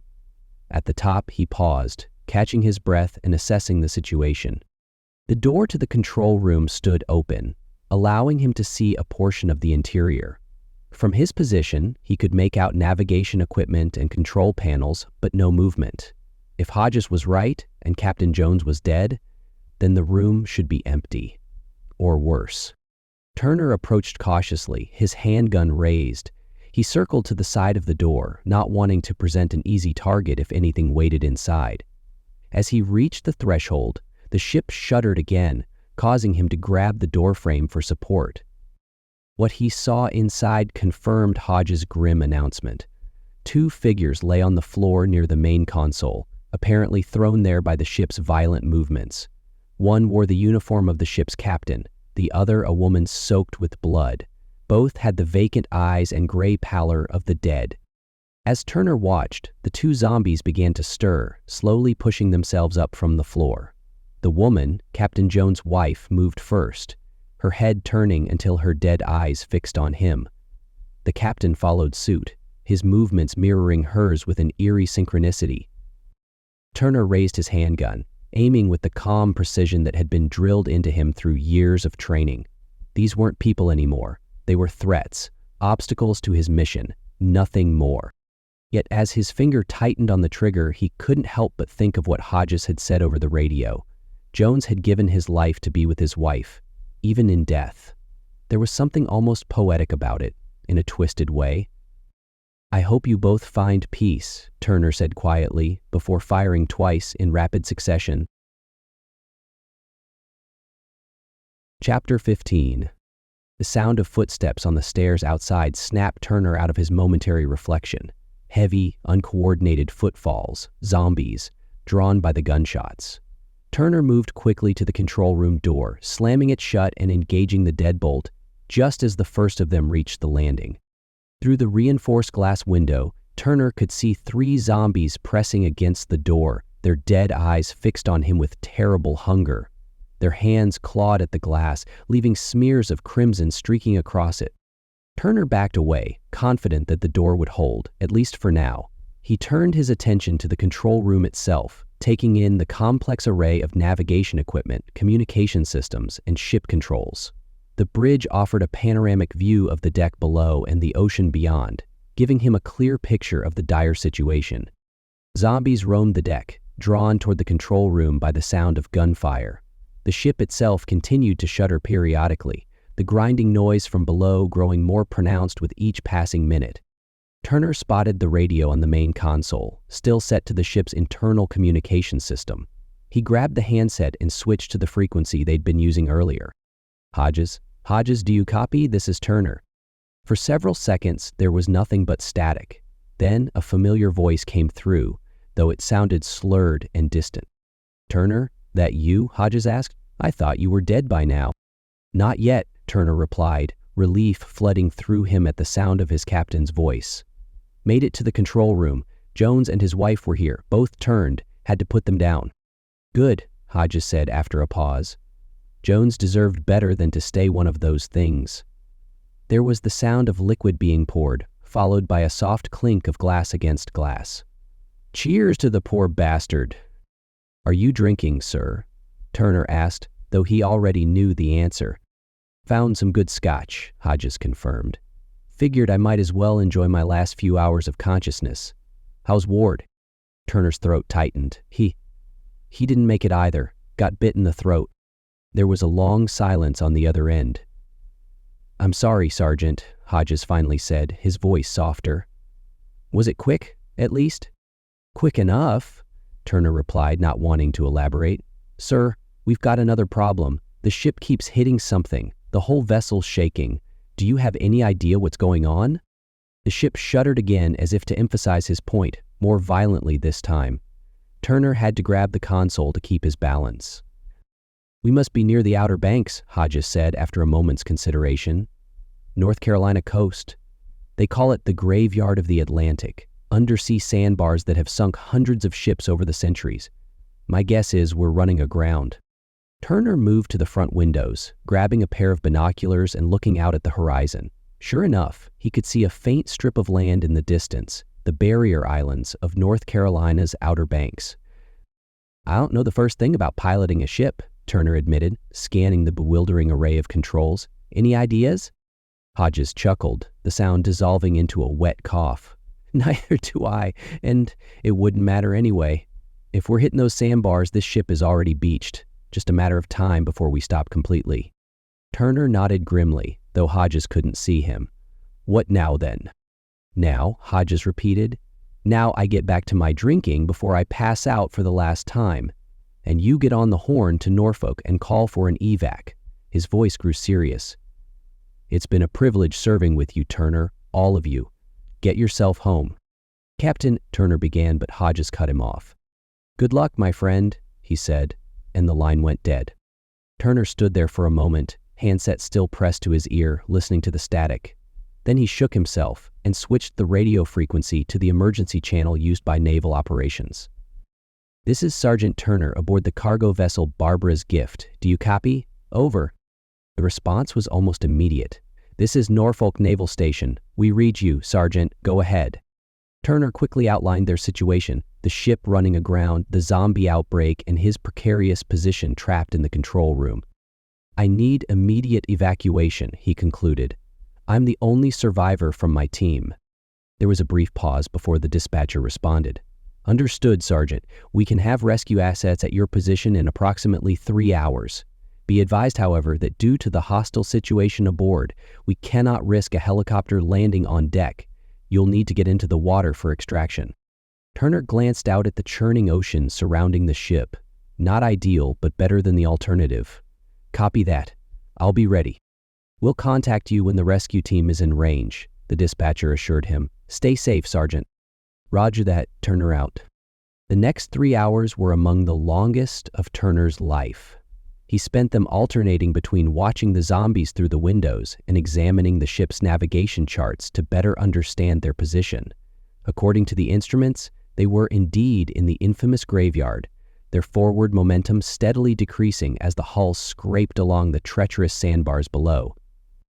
Occasionally, Turner would try to reach Hodges again, but there was no response. Either the captain had passed out as he'd predicted, or the virus had finally claimed him. Turner preferred to think it was the former. The zombies outside the door continued their relentless assault, pounding and clawing at the glass. It was beginning to show signs of stress, tiny fractures spreading from the corners like spider webs. The door itself remained solid, but Turner knew it wouldn't hold forever.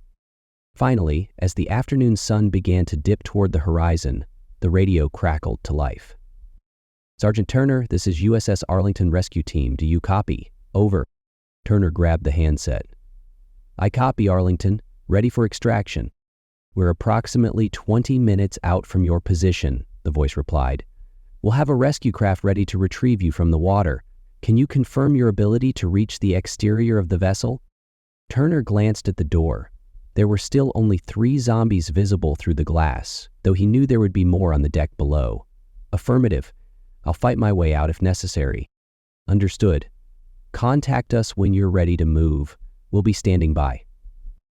Turner did a final check of his equipment. His handgun had a full magazine plus one in the chamber. His rifle had enough rounds to clear a path to the railing. It would have to be enough. "Arlington, this is Turner. I'm moving out now." "Copy that, Sergeant. Good luck." Turner took a deep breath, raised his rifle, and aimed carefully through the door's window.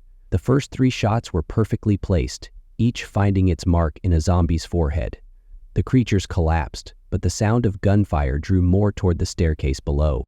With the immediate threat eliminated, Turner unlocked the door and moved onto the landing. 2 more zombies were already halfway up the stairs, reaching for him with decaying hands. He dropped them both with controlled bursts, then started his descent.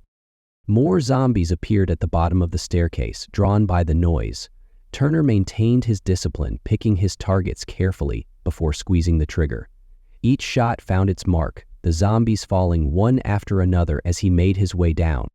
As he reached the lower landing, 4 zombies rushed him from the rear of the ship, moving with the unnatural speed that he had come to loathe. Turner fired methodically, dropping 2 with headshots, but his rifle clicked empty before he could engage the others. With no time to reload, Turner threw the empty weapon, catching the nearest zombie across the legs and sending it tumbling to the ground. The last one lunged at him, teeth bared. Turner sidestepped, using the zombie's momentum to throw it off balance, then drew his handgun and put a round through the back of its skull before popping the fallen one in the head before it could get back to its feet. Turner turned towards the railing of the ship, his handgun raised and ready. More zombies converged from all directions, their dead eyes fixed on the only living target in sight. There was no time for stealth or strategy now, only speed and violence of action. He fired as he ran, each shot deliberate despite his pace. 2 zombies went down directly in his path. A third caught a round in the shoulder, staggering but not falling. Turner didn't slow down, barreling into it with his full weight and sending it sprawling across the deck. The railing was just ahead now, with open water beyond. Behind him, at least half a dozen zombies gave chase, the faster ones closing the distance with alarming speed. Turner holstered his handgun without breaking stride, knowing he'd need both hands free for what came next. As he reached the railing, Turner planted 1 foot on the lower bar and vaulted over in a single fluid motion. For a brief, suspended moment he was airborne, the blue ocean rushing up to meet him. Then gravity took hold, and he plummeted toward the water below. Turner hit feet first, the impact driving the air from his lungs despite his proper form. The cold shock of the water was disorienting, but he forced himself to focus, kicking hard to resurface. As his head broke the water, he gulped in air, treading water while he got his bearings. The barber's gift loomed above him, its massive hull now motionless in the water. Zombies lined the railing where he'd jumped, their moans carrying clearly across the open water. None seemed inclined to follow him into the ocean, for which Turner was profoundly grateful. He began swimming away from the ship, powerful strokes carrying him through the choppy waves. The weight of his tactical gear made progress difficult, forcing him to shed it. Turner pushed through the fatigue, focusing on putting distance between himself and the nightmarish vessel. After several minutes of steady swimming, Turner paused to tread water and look back. The cargo ship was smaller now, though still imposing against the darkening sky. Beyond it, however, he could see something that made his heart leap, a fleet of ships approaching from the east. As he watched, a smaller craft detached from the lead vessel, its engines roaring as it accelerated toward his position. A rescue boat. Turner raised one arm, waving to ensure they spotted him in the fading light. The boat adjusted course, heading directly for him. Within minutes it was alongside, and strong hands were reaching down to haul him from the water. Turner collapsed onto the deck of the small craft, exhaustion finally catching up with him now that safety was in reach. "You all right, Sergeant?" one of the sailors asked, draping a thermal blanket around Turner's shoulders. Turner nodded, too tired for words at first. He looked back toward the barber's gift, now silhouetted against the setting sun. Somewhere in that floating tomb were the bodies of his team. Hodges, Ward, Crawford, Rose. Men he'd trained with, fought alongside, trusted with his life. Men who deserved better than to die like that. He gave the ship a final nod of respect as the rescue boat turned and accelerated back toward the fleet. Turner turned to look at the fleet they were approaching. At least 24 vessels, both naval warships and commandeered commercial craft. It looked like they were preparing for war. "So where are we headed?" Turner asked finally, his voice rough from exertion and emotion. The sailor exchanged glances with his companion before answering. "I don't know, Sergeant, but if the news we're getting from shore is any indication, we're not landing anywhere anytime soon." The end.